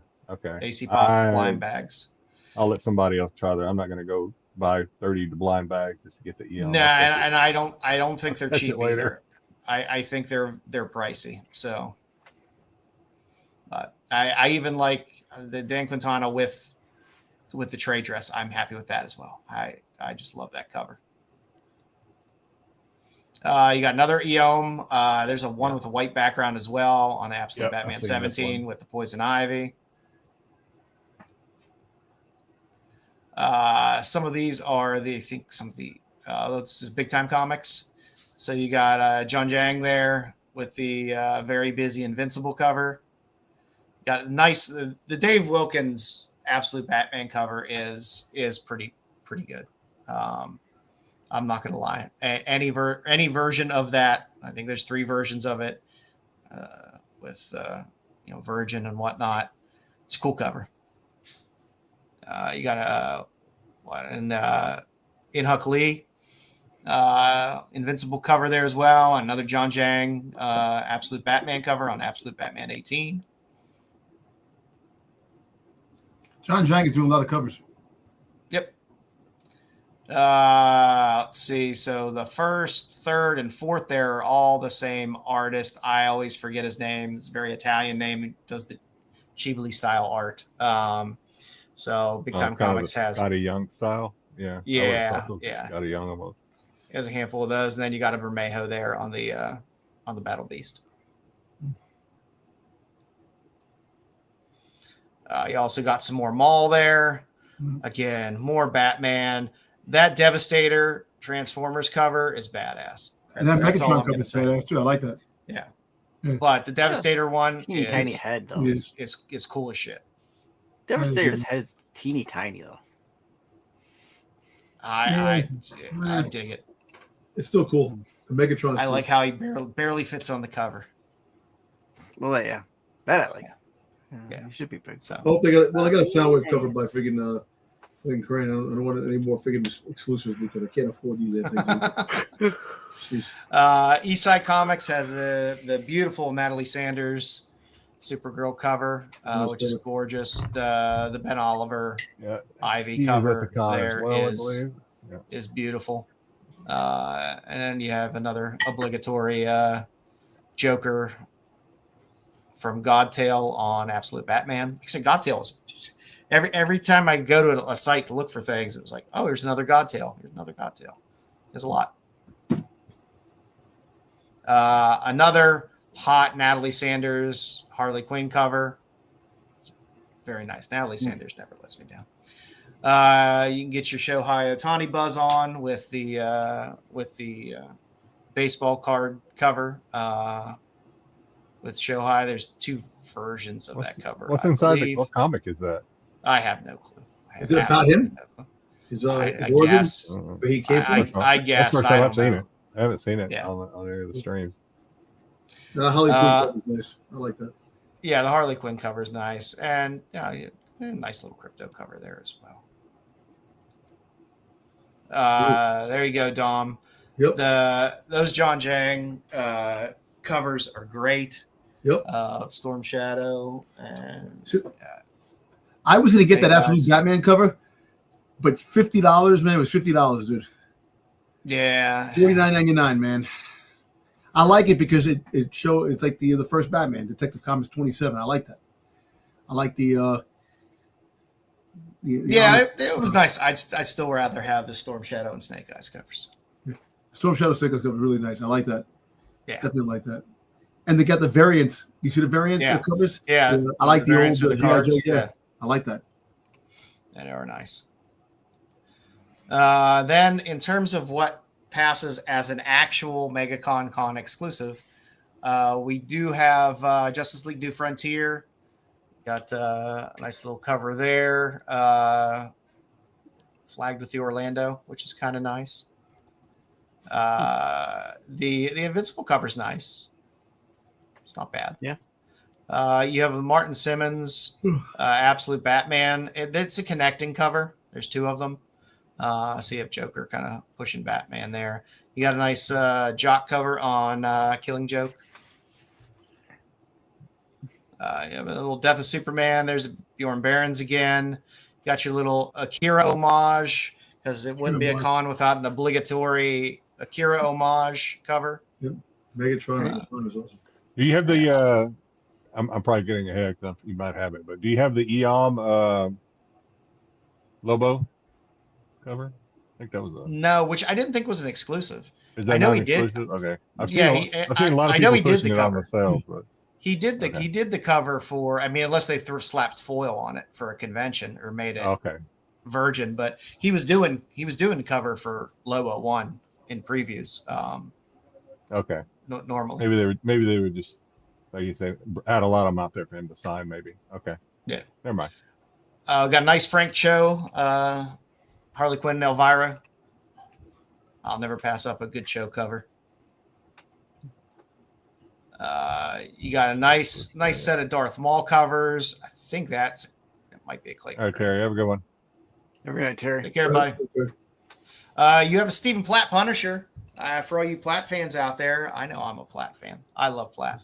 And that's a good little Zek homage cover there. Yeah, the Punisher is getting a lot of play, man. Spider-Man trailer figuring over 750,000 million views.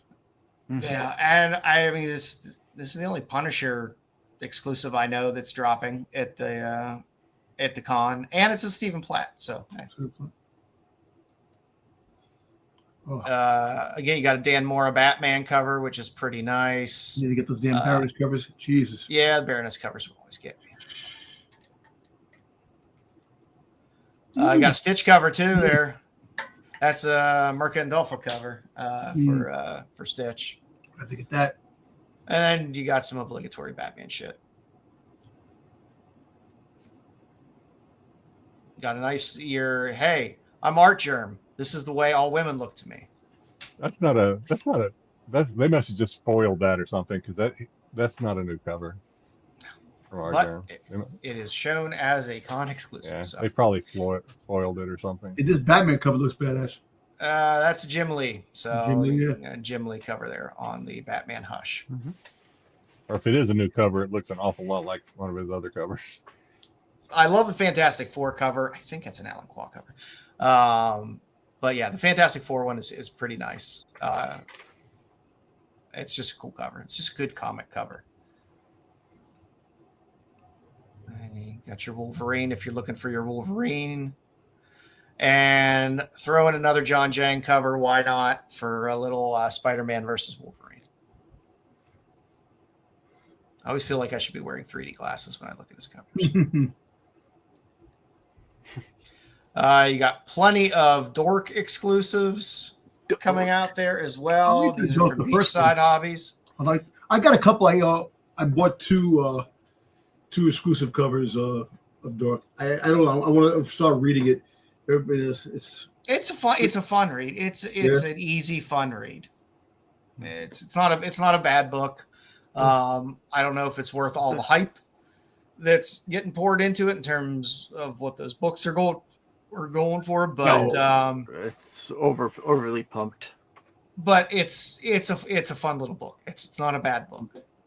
It's cool. Got a couple more fun little Invincible books there. A nice DK Ren on the far right there with the Adam Eve. I'm a sucker for a pink cover.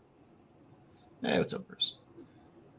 And then Comic Mint, they got a bunch of stuff. That's the one I got, the Comic Mint one. I got that. Yeah, it's a nice cover. I think it's an Edo. Yeah. But yeah, it's a good cover. And then you got a nice TMNT 15, another one for Invincible.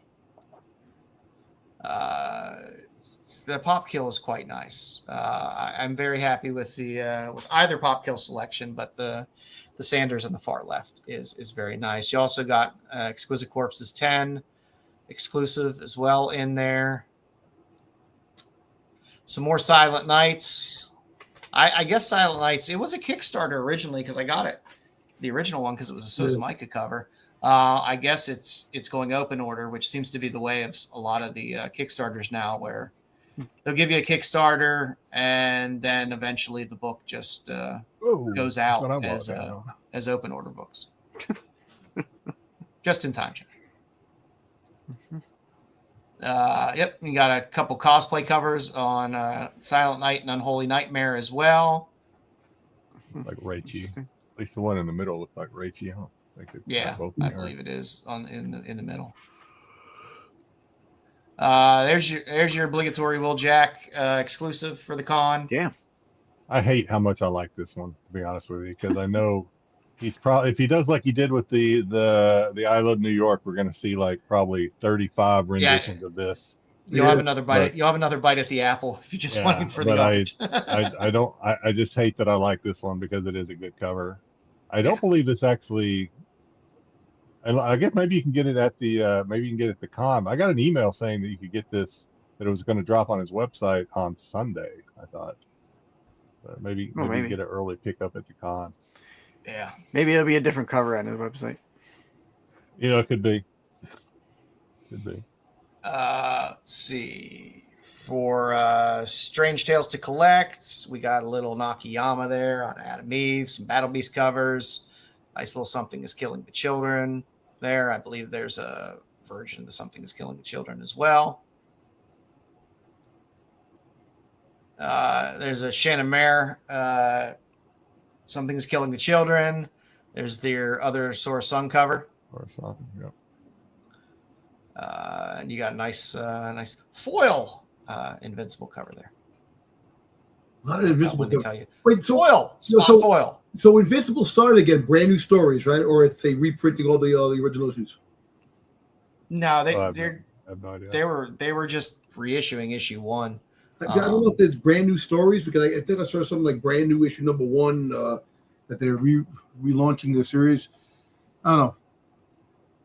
Bruce, are they relaunching the series? Or they could just do what they're doing with Walking Dead and just reprint the whole damn series. Okay, thank you. Reprints. All right. This came up, and I don't know whether this was for this MegaCon or last MegaCon, but I was like, oh shit, it's Gregbo, so I'm going to throw it in there anyway for Aftermath. Yeah, so that looks like an old. That is definitely, because I think I've had this one. The cover anyway, it looks very familiar. Yeah.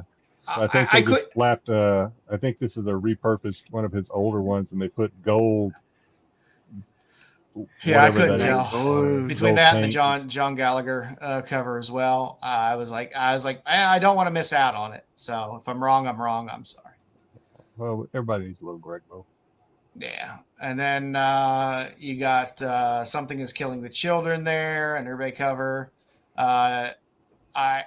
I'm normally not a big fan of getting like Orbit books or Fame books or whatever, but it is an Old Dirty Bastard cover, and it's a Ryan Brown cover. So I will probably end up finding that at some point and buying it because it's ODB. His name was Dirt. He turned his name to Dirt. Dirt McGirt.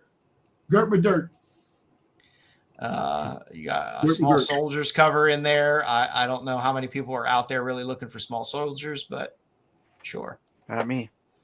Like I said, the whole Orbit is like Tidal Wave in a way. It's like, okay, well, here's your amazing pocket monsters. Okay. And your The Witch. It's not Scarlet Witch at all. Or Monsters. Orbit. Monsters. Orbit. He was at Monsters. That guy was at Baltimore when we were there. Yes. Not related to Mark Spears Monsters or Universal Monsters. This is Orbit Monsters. Yep.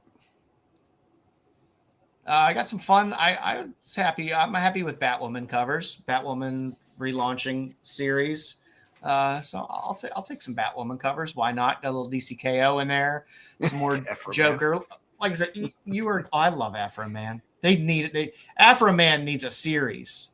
That was my favorite story of the week of Afro Man getting off from being sued unjustly. That was fantastic. That man made a song about every cop that busted into his house, and they were all fantastic. Let's see. We got comic sketch art has again. There's another Godtail with the Ivy on the Absolute Batman, and you get a little Absolute Superman with a little Hawkman suit, little chuffs. They also have a very nice. I like the Rose Besh Batwoman. I'm not going to complain about the Rose Besh Batwoman. Like I said, Rose Besh hits me different at different times with her covers. But I'm okay with that. Yeah, I'm a little confused the anatomy of the front of her and the back of her, because in theory it looks like she should be standing with her back towards you, but I see tits and then the emblem, so I'm thinking she's looking forward. But it is the neck turn is the neck turn, I think. Yeah, it throws me off a little bit, but it's a Besh. I don't mind it. Sorry. Let's see. You also got some nice Battle Beast, some more White Skies. You will have, again, a shit ton of Exquisite Corpses as well. There's multiple versions of that rabbit there. There will be an Exquisite Corpse body bag, blind bag as well. There's actually 3 Tyndall covers in here for an Exquisite Corpse blind bag, which I was like, oh, that's fun, because Tyndall Tyndall kind of just does his own thing, or Kickstarters. Yeah. Yeah. I don't see him work too much with like other properties that often. And I love the black and white on the far right is a Tyndall. I really like the black and white. Yeah, they're nice. The Ivan Towel, still my favorite. The Throwing Them Up is I think my favorite out of all the Exquisite Corpses covers. You got a Perillo there on the far right as well. Oh wow. But they're nice. But they're nice. There's some fun covers in there. Again, I don't know how much these blind bags are. If they're, I can't go in for expensive blind bags. It just makes me too angry. Cheap blind bags where it's like, hey, I'll buy 10 of them because they're $4 each. I could live with that. But the buy one blind bag for like $75, or $100, I have a problem doing that. Like the some of the streamers I was watching, they had the blind bags.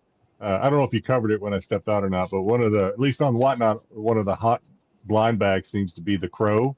I don't know if you're. Oh yeah, I did not add that in, but I did. Yeah. I did see that pop up this week, and I was like, yeah, a lot of Joe. What's it, Joe Bar or whatever? The Crow. Anyway. James O'Barr. James O'Barr. Yeah, but that's one streamer. He was that they were selling for about $60 a bag, and he had a chance for signed copies and things like that. And there was like 1 in 100s or whatever in there. They were selling for like 60, and he was threatening not to sell anymore because they weren't selling for 85 or 90. Yeah, but he kept running them. I just he have kept a hard threatening to pull them, but he never did. I just have a hard time justifying buying a blind bag when it's that expensive. Yeah. Because my luck, I always get like some shit cover. It's like, oh, this is gonna be worth $5, and I just paid $75 for it.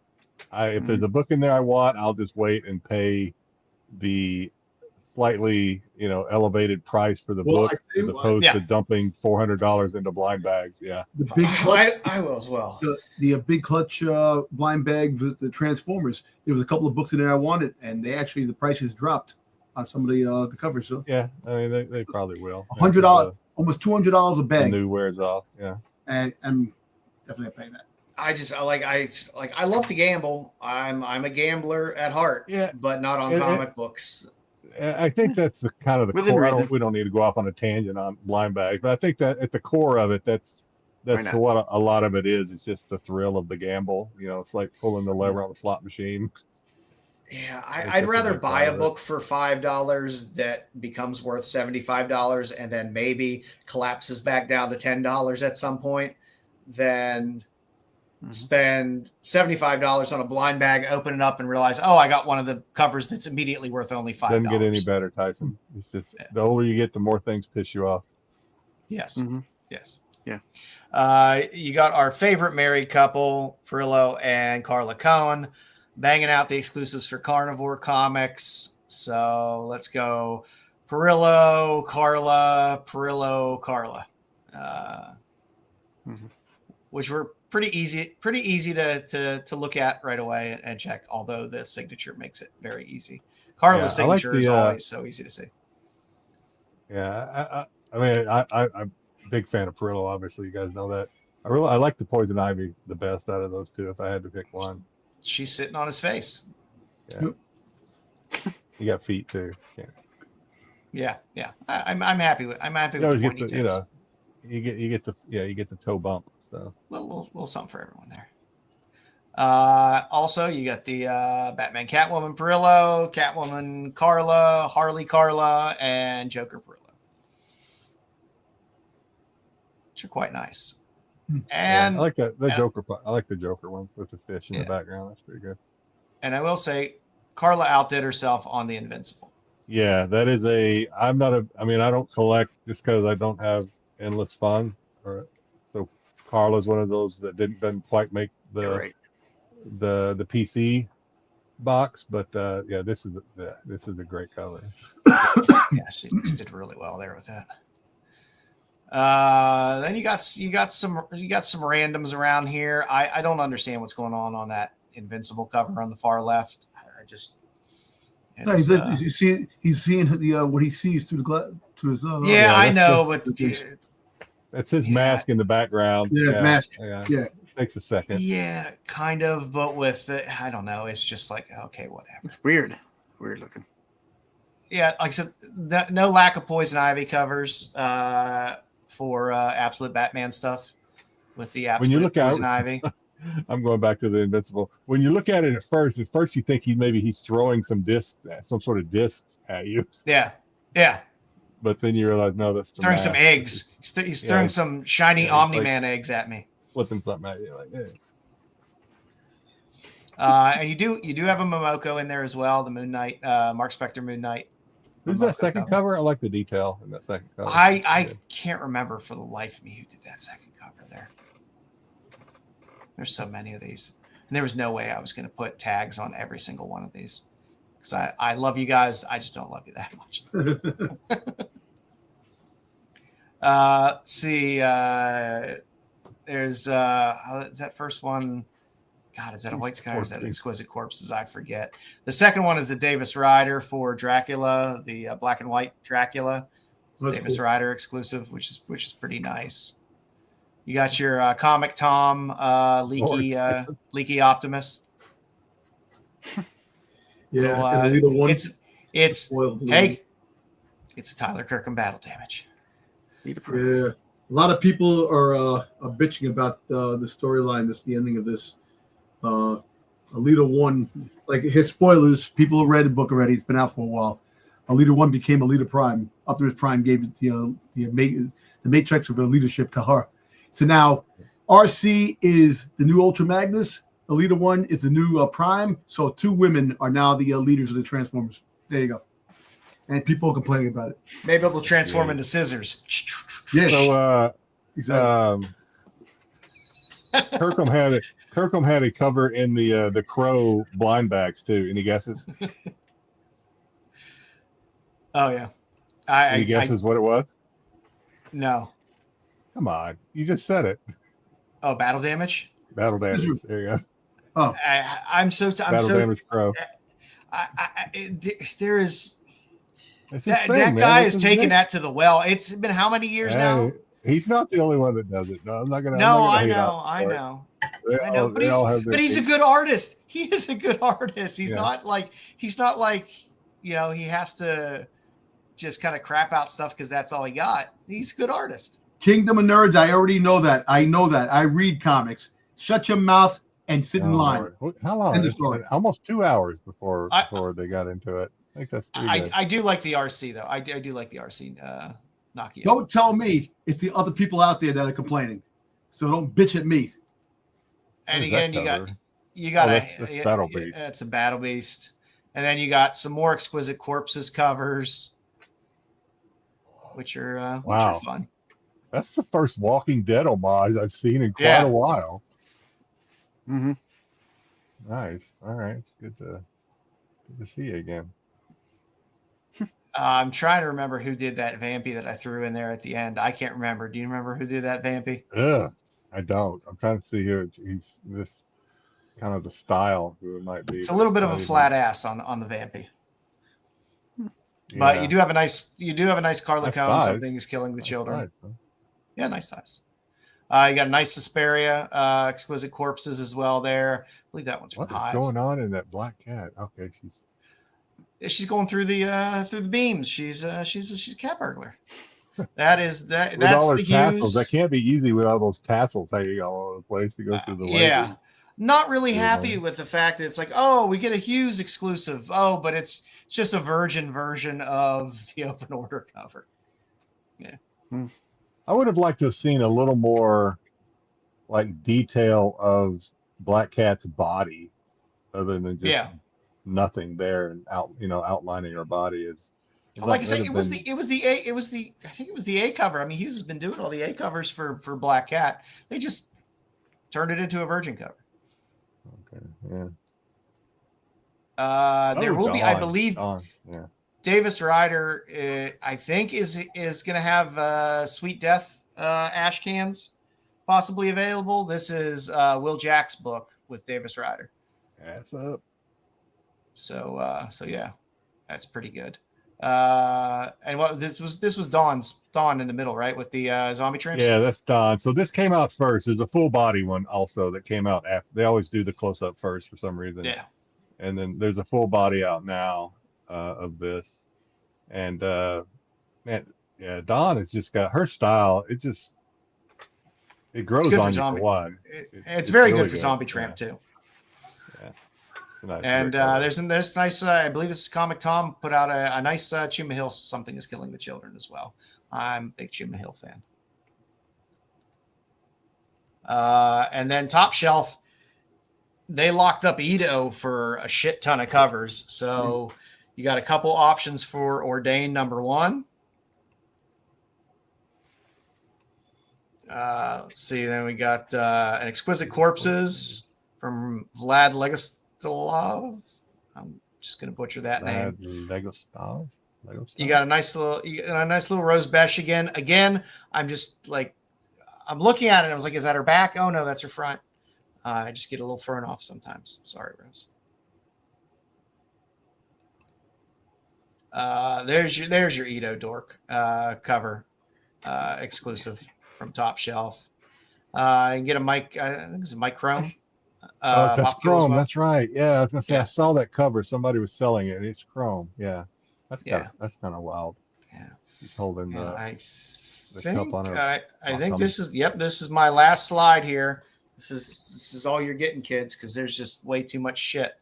There is a Frank Miller Invincible cover. Well, yeah, it's the best cover yet. It's not a bad cover for Frank. So hey, it's Frank.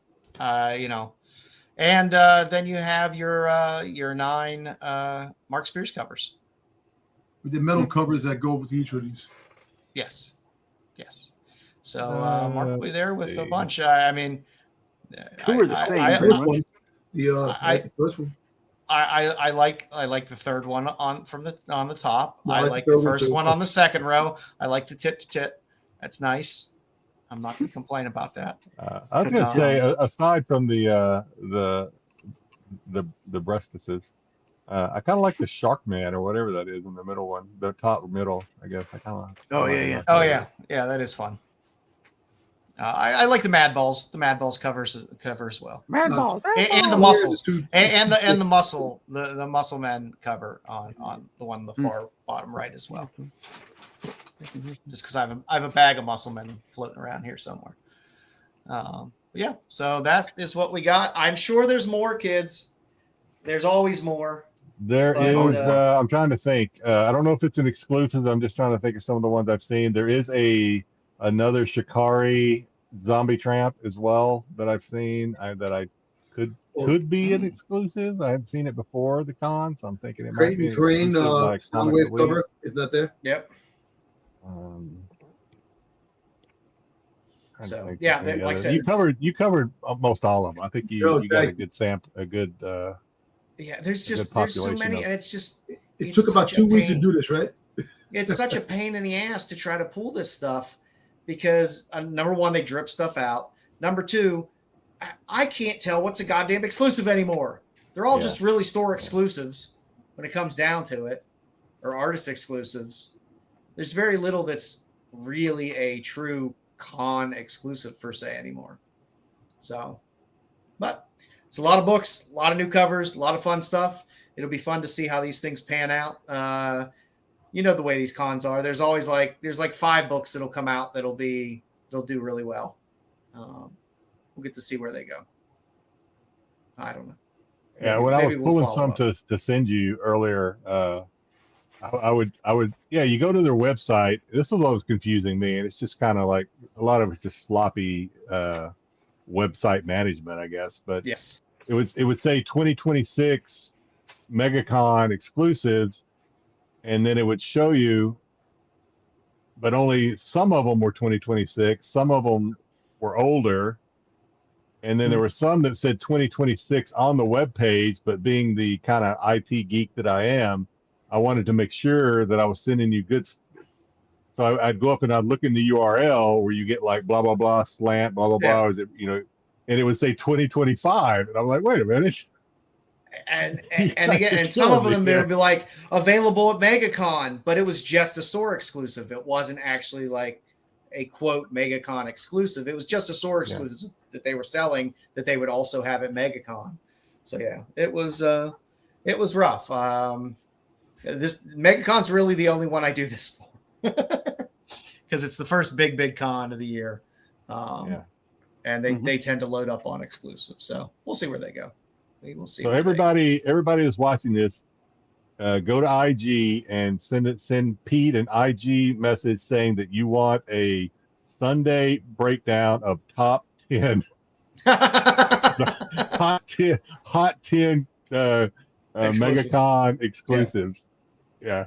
He does that sometimes. I haven't heard him talk about it this time, so he may be too busy to do it, but that would be talk about some homework. Oh my God. Trying to figure out which one of these like I said, going to be make the top once they all drop and that smoke settles by like Wednesday or Thursday, you'll know which ones did well and which ones are achievable.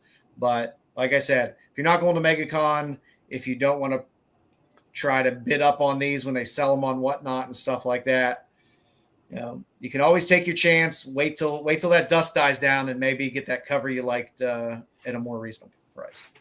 So. All right. Oh God, I forgot about this. Yeah, Dom, I know you've been busy this week. Did you read anything? No. Jedi.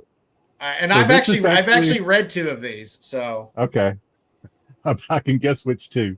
So yeah, this is actually from last week because this is was going to be last week's slide.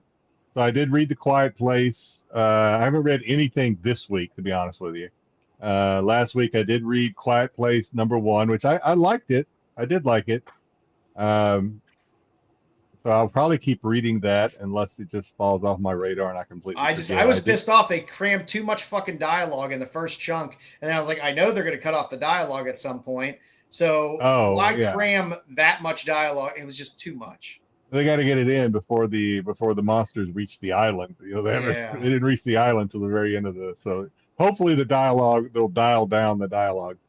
I'm guessing they'll just do dialogue via flashbacks constantly throughout the book. Probably, yeah. But I did enjoy it. I plan to keep reading it. The Exorcism at Buckingham Palace. So I assume, now I don't know this, so Joe probably knows. He'll tell me if I'm right or wrong.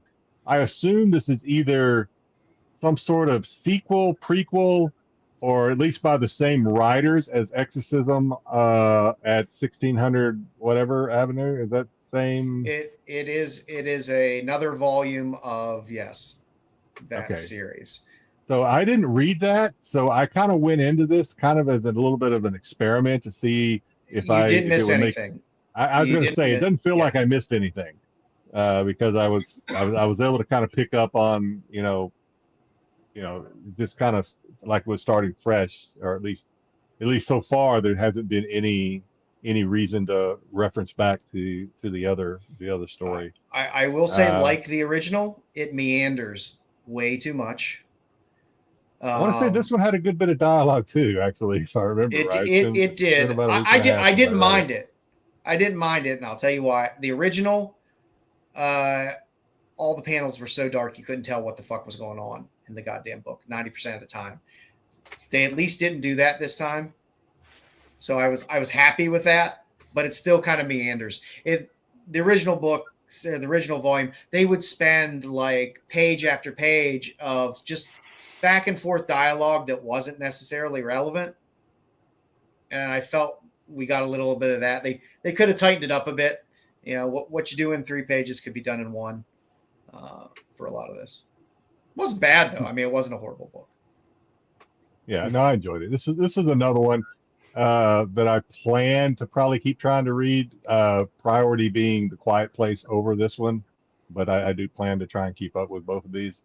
The last one, I'll be kind of... So I got the PDF version of this. This is the Kickstarter. Duh.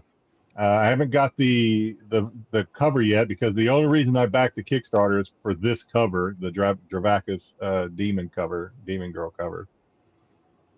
I think I backed this because I think there was a Joe Picar cover in here somewhere. There may be. Yeah, I almost did not back this one, but then at the last second, I was like, yeah, let me back it. It's Gervakis. He's giving me. I back most of the cheeky comics products. But No. The story within, there's like 3 stories within this. They're not even worth going over. There's nothing even coming close to being on the Vanya Lost Warrior scale in these. There might have been some nudity. I can't even remember now, to be honest with you. But the stories, there's 3 stories in here. They're just stupid stories. The one that's related to the cover here is there's an angel and a demon who meet for like a girls' night out, and like they go to the club and they end up like messing with guys who try to hit on them and stuff. It's just kind of stupid, to be honest with you. I did read them, but the only reason I read them was because I knew I needed something to talk about it in this segment. But yeah, they're not good stories at all. So I did the Gervakis cover is hot. I do like the cover. That's the only reason I backed it. So yeah, that is fair. Well, it's a good bike. I apologize. You can call me lesbian this week because I didn't do dick. I did not read anything this week, unfortunately. I did get a stack of books that came in that are in queue to read, but I have not gotten into anything this week. Styx, you reading anything this week? In the last couple of weeks, listen, leading up to AwesomeCon, I was doing a lot of selling, so not a lot of reading. And this week I've just been at work. We're doing a renovation at the school, and so I've been moving stuff from our current spot to a new. I just don't have time. I've been tired when I get home. So no reading for me this week. No reading for me. Well, I guess that takes us into.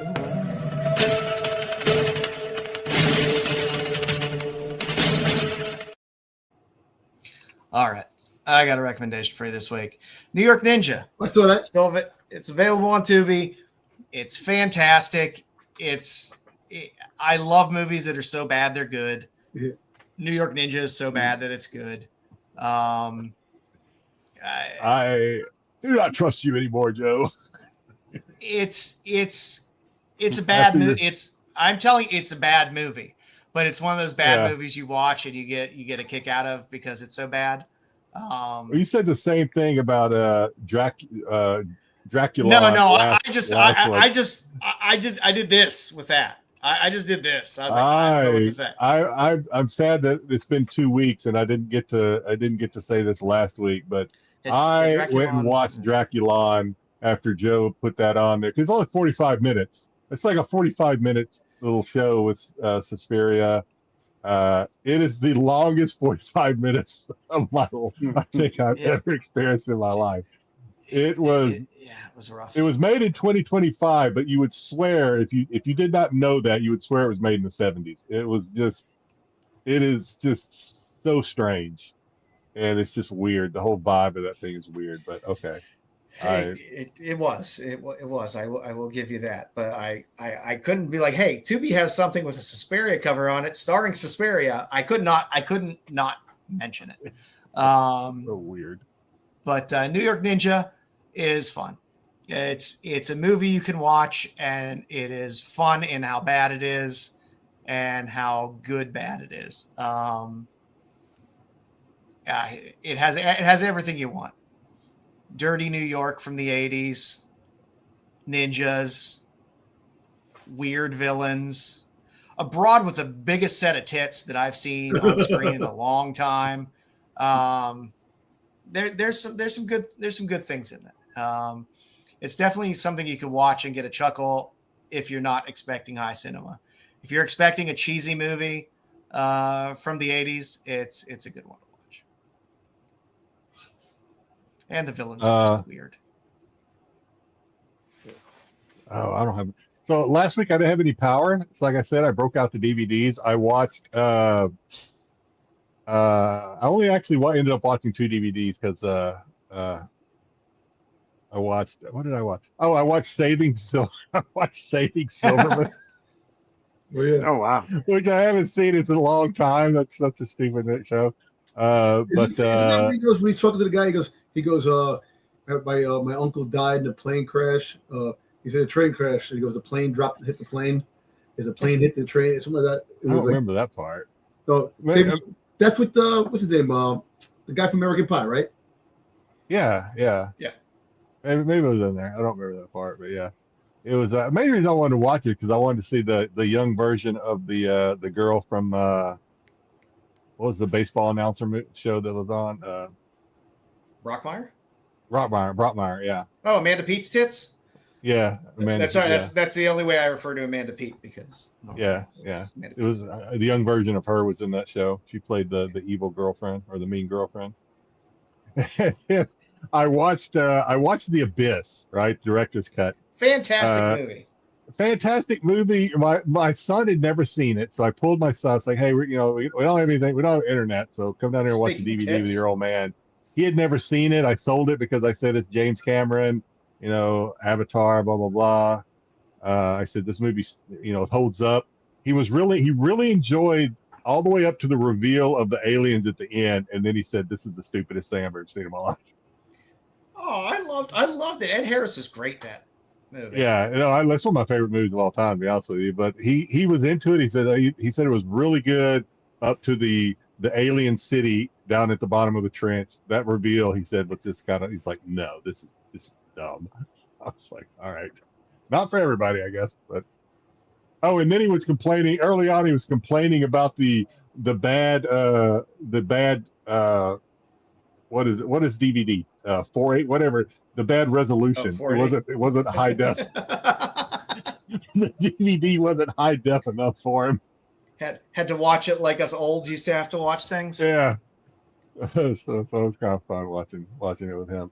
I watched. I am into The Pit right now. I'm about halfway through. It's one of those shows I watch with my wife, so I'm on her schedule. I watch it as well. With that one. And started watching the Madison. Anybody else watching the Madison? The new Sheridan. The Yellowstone's. Is it the Yellowstone spinoff? I started watching Marshall. No, Marshall's is a spinoff. Madison is a Sheridan show, but it's not a spinoff of Yellowstone. At least not yet. Doesn't appear to be. It is a whole bait and switch, though. My friends were watching it. They say they were really pissed at what happened early on in the show that no one apparently expected. I don't want to tread lightly for spoilers because it is a relatively new show, but you get a little bit of a bait and switch early on, similar to what you got in Mayor of Kingston early in episode number 1 of Mayor of Kingston. That helps. They're going to be knocking down that prison soon. Because that's when there's a character in Mayor of Kingston that everybody was like, oh, this ought to, and then they killed him early, like episode 1. So a little bit of that, but I've wanted to start both of those. I need to sit down and be in the right headspace to start a show. And I hate if I'm only going to get an episode. I'm just so spoiled by wanting to just binge something. So I will watch Down to Fuck and Rooster both on HBO pretty soon. They I haven't started Invincible yet. I did start One Piece. I know it's not new. It's been out for a week or two now, I think, but I did start that because it's one of those shows that I kept saying, do I really want to get back into this? I watched like the first 2 episodes last night. It's probably a show that I'll take in moderation. I don't think it's definitely not a show I'm going to binge, but kind of getting back into it a little bit. I know, I don't know if JJ is still with us, but I know JJ. I think isn't JJ a One Piece, or is that Sam? Maybe yeah, probably. Sam. Well, I know Sam is too. Sam, yeah, Sam is definitely. But never watched any of the anime, but I'm enjoying the. I kind of had to get back into what was going on, because I'd lost the bubble on what the story was kind of about. But now that I got that back, I'm enjoying it enough. But Invincible's good. You'll enjoy Invincible. It's still solid. Can't complain about that. I watched a little more Paradise, which I don't mind it as a show. I don't like jumping around. There's just too many different place storylines at times, and sometimes that bothers me a bit. But it's condensing a little bit now, but it's still decent. It's not great, but it's okay. And I watched that. Patrick Dempsey plays a hitman. I can't remember the goddamn name of the show or the channel it's on, but yeah, he plays a hitman who has early onset Alzheimer's. I think which hasn't been bad. Doesn't Sousa 2 come out on Netflix like either this week or next week? Maybe. Yeah, it might be out already. It might be out now. It might be out now. If not, it's before this. Sometime in March, I think Sousa 2 is supposed to be on Netflix. Which I definitely will be watching. Yeah, so, I'm looking forward to that one. I'm definitely excited about that. Other than that, yeah, with the lack of power and work and stuff, I just have not been watching too much this week. I've been doom scrolling on YouTube, just going through shorts until I fall asleep. But other than that, not too much. Memory of a Killer? Yes, that's the one with Patrick Dempsey. It's not bad. He plays a decent assassin, which I was like, I don't know how I'm going to watch Patrick Dempsey as a contract killer, but I'm okay with it. It's not a bad show. A little mob action, little contract killer action, little family drama. It's fun. Not bad. Oh, I started watching that Nicole Kidman Scaramucci or whatever the shit it's called. It is not a good show. She plays a medical examiner. And they do one of those things where it's her and Bobby Cannavale are in it, and then they have these flashbacks to when they're younger, and she was starting out as a medical examiner. And it's one of those things where it's like, oh, Nicole Kidman, oh, Bobby Cannavale, I like them both. And they went in and were like, hey, let's cast two people that can be believable somewhat as younger versions of them that are not good actors. And that's kind of annoying a little bit. Oh, going to see, anybody else seen it yet? I'm going to see Hail Mary tomorrow with my son. So looking forward to that. It says pretty good. Looking forward to it. I heard it was good. My son was trying to finish the book before the movie came out. Oh, and I told him earlier this week, I was like, oh, the book? Yeah, I think the book came out in 2021. Yeah, the book came out a while ago. All right. He said he was trying to finish. It's not a small book either. It's a pretty hefty book. I told him earlier this week, I was like, oh, did you know Hail Mary comes on Saturday? You want to go see it? And he's like, oh, shit. He's like, I was trying to finish the book. I was like, how much further you got? How much more you got? He goes, never mind. Let's just go see the movie. He just did an interview, and he was talking about, they asked him about the Starfighter, the new Star Wars movie next year. And they mentioned about puppets, practical puppets. He says, yeah, there's been some. And then he messed. He goes, oh, I should have said that. So there's gonna be some, Last Starfighter 2? Yeah, no, the movie is coming out. The Star Wars Ryan Gosling. Ryan Gosling then. Yeah, I thought you were talking about the tease that there's going to be a Last Starfighter 2 movie. I had heard that. I didn't hear that one. With the original, with whoever's alive from the original cast. Hey, is there going to be a? I just saw I saw an article on it, and I tried to read it, and the article didn't really tell me shit. Is there going to be a new Jeepers Creepers movie or a series? Is it going to be a series? No, Jeepers Creepers 4. Yeah, they're going to make another movie. I think it's 5. I think it's 5. Well, 5. They're going to make another one. Yeah. It's a movie though, right? Not movie, a series. yeah. We should do a series on it, kind of like they did with. Well, they're talking about Texas Chainsaw Massacre being a series. Yeah, I saw that. I saw that too. Yeah. So. I don't know. After that last Texas Chainsaw Massacre, I think I've had enough. The last movie was so awful. I had such high hopes for it, or not it. I had such high hopes for Jeepers Creepers, and then the third one came out, I think, and I was like, oh god, all right. One of those. Yeah, I hate that when I enjoy a series. It goes to shit. Yeah. When the series goes to shit, you're like Jeepers Creepers. Because you have to stick with it because you don't know if there's going to be a bounce back. Those eyes. Yeah. Well. All right, kids. Well, that's all I got for you this week. If you haven't subbed up, sub up over at Rennavision. Sub up over at Kingdom of Nerds. Styx, what you got going on Tuesday? So on Tuesday, we're going to finish up second part of the Matt Smith Series 6. opener. This past Tuesday, we watched The Impossible Astronaut. Next week, we will be watching Day of the Moon. As of, and this is a little Muppet news flash here for you. We will be starting at 9:30 from now on for the Doctor Who show. That's my fault. Well, listen, it's not your fault. It's daylight savings time is a spur and a lot of people who don't follow it. So, that's fine. 9:30 is the new start time for Rewind. So that's what we'll do, because we want Jedi on there, and we want Joe on there, and we want Mama Bear on there. Yeah. And I want myself Yeah. on there. Before daylight savings time, it was at 4:00 my time, which is I could usually sure I'm going to be home by then, but now it's at 3:00 my time, and that's not always a given that I'll be home by 3:00. Understandable. And Styx and Dom, with Matt, you guys do your wrestling podcast over at Absolute Geek Podcast on Styx's channel. What you guys got going on? Well, we countdown to WrestleMania has officially begun. A couple of weeks to WrestleMania. We're going over the shows. Got a new format that we did yesterday, which actually trying out something new. Trying out. It's pretty good format. I like the way the format. We have like 5 top stories and 2-minute timer talking about the events that happen, like the news, the top news of wrestling of the day, and it actually worked out pretty good. Like it. Nice. I was watching.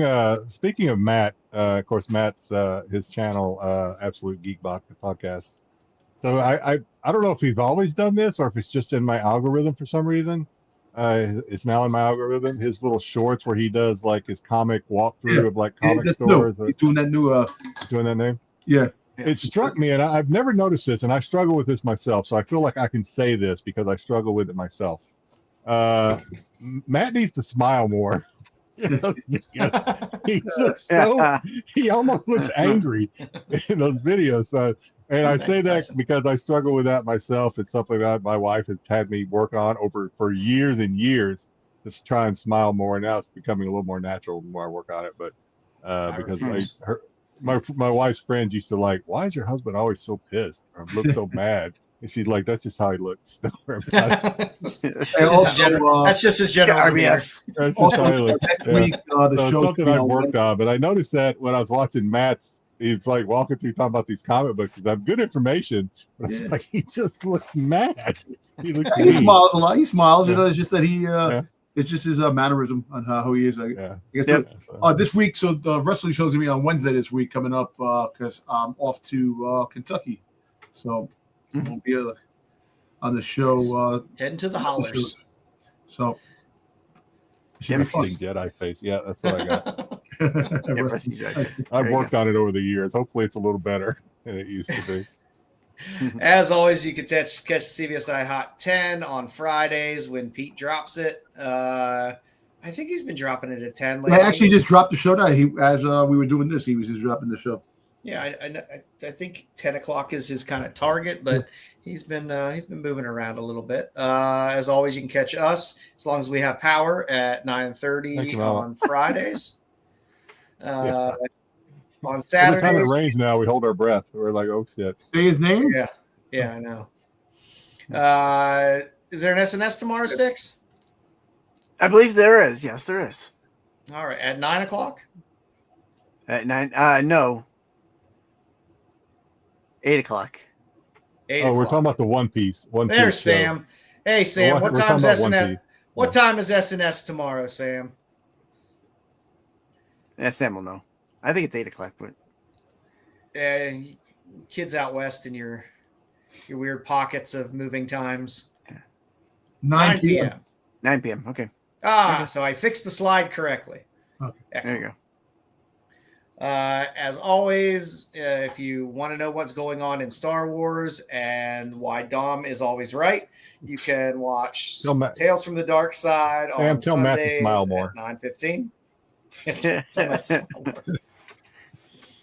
And on Wednesdays, you can catch the totally awesome, coolest show with Dub and Marco and whoever else they're having on Wednesdays nowadays. days. He had to get a tetanus shot yesterday because he stepped on a rusty nail when he was working. So Who's that? Matt.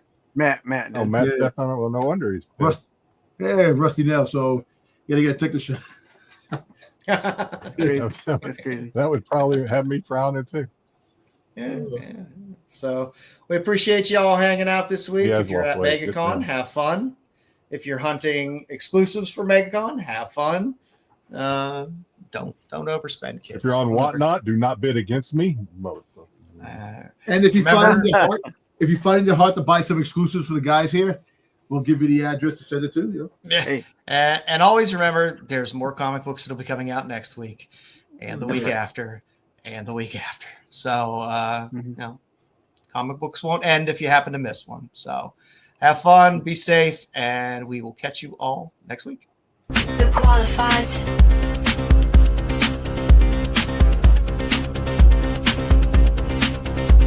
The qualified. The qualified.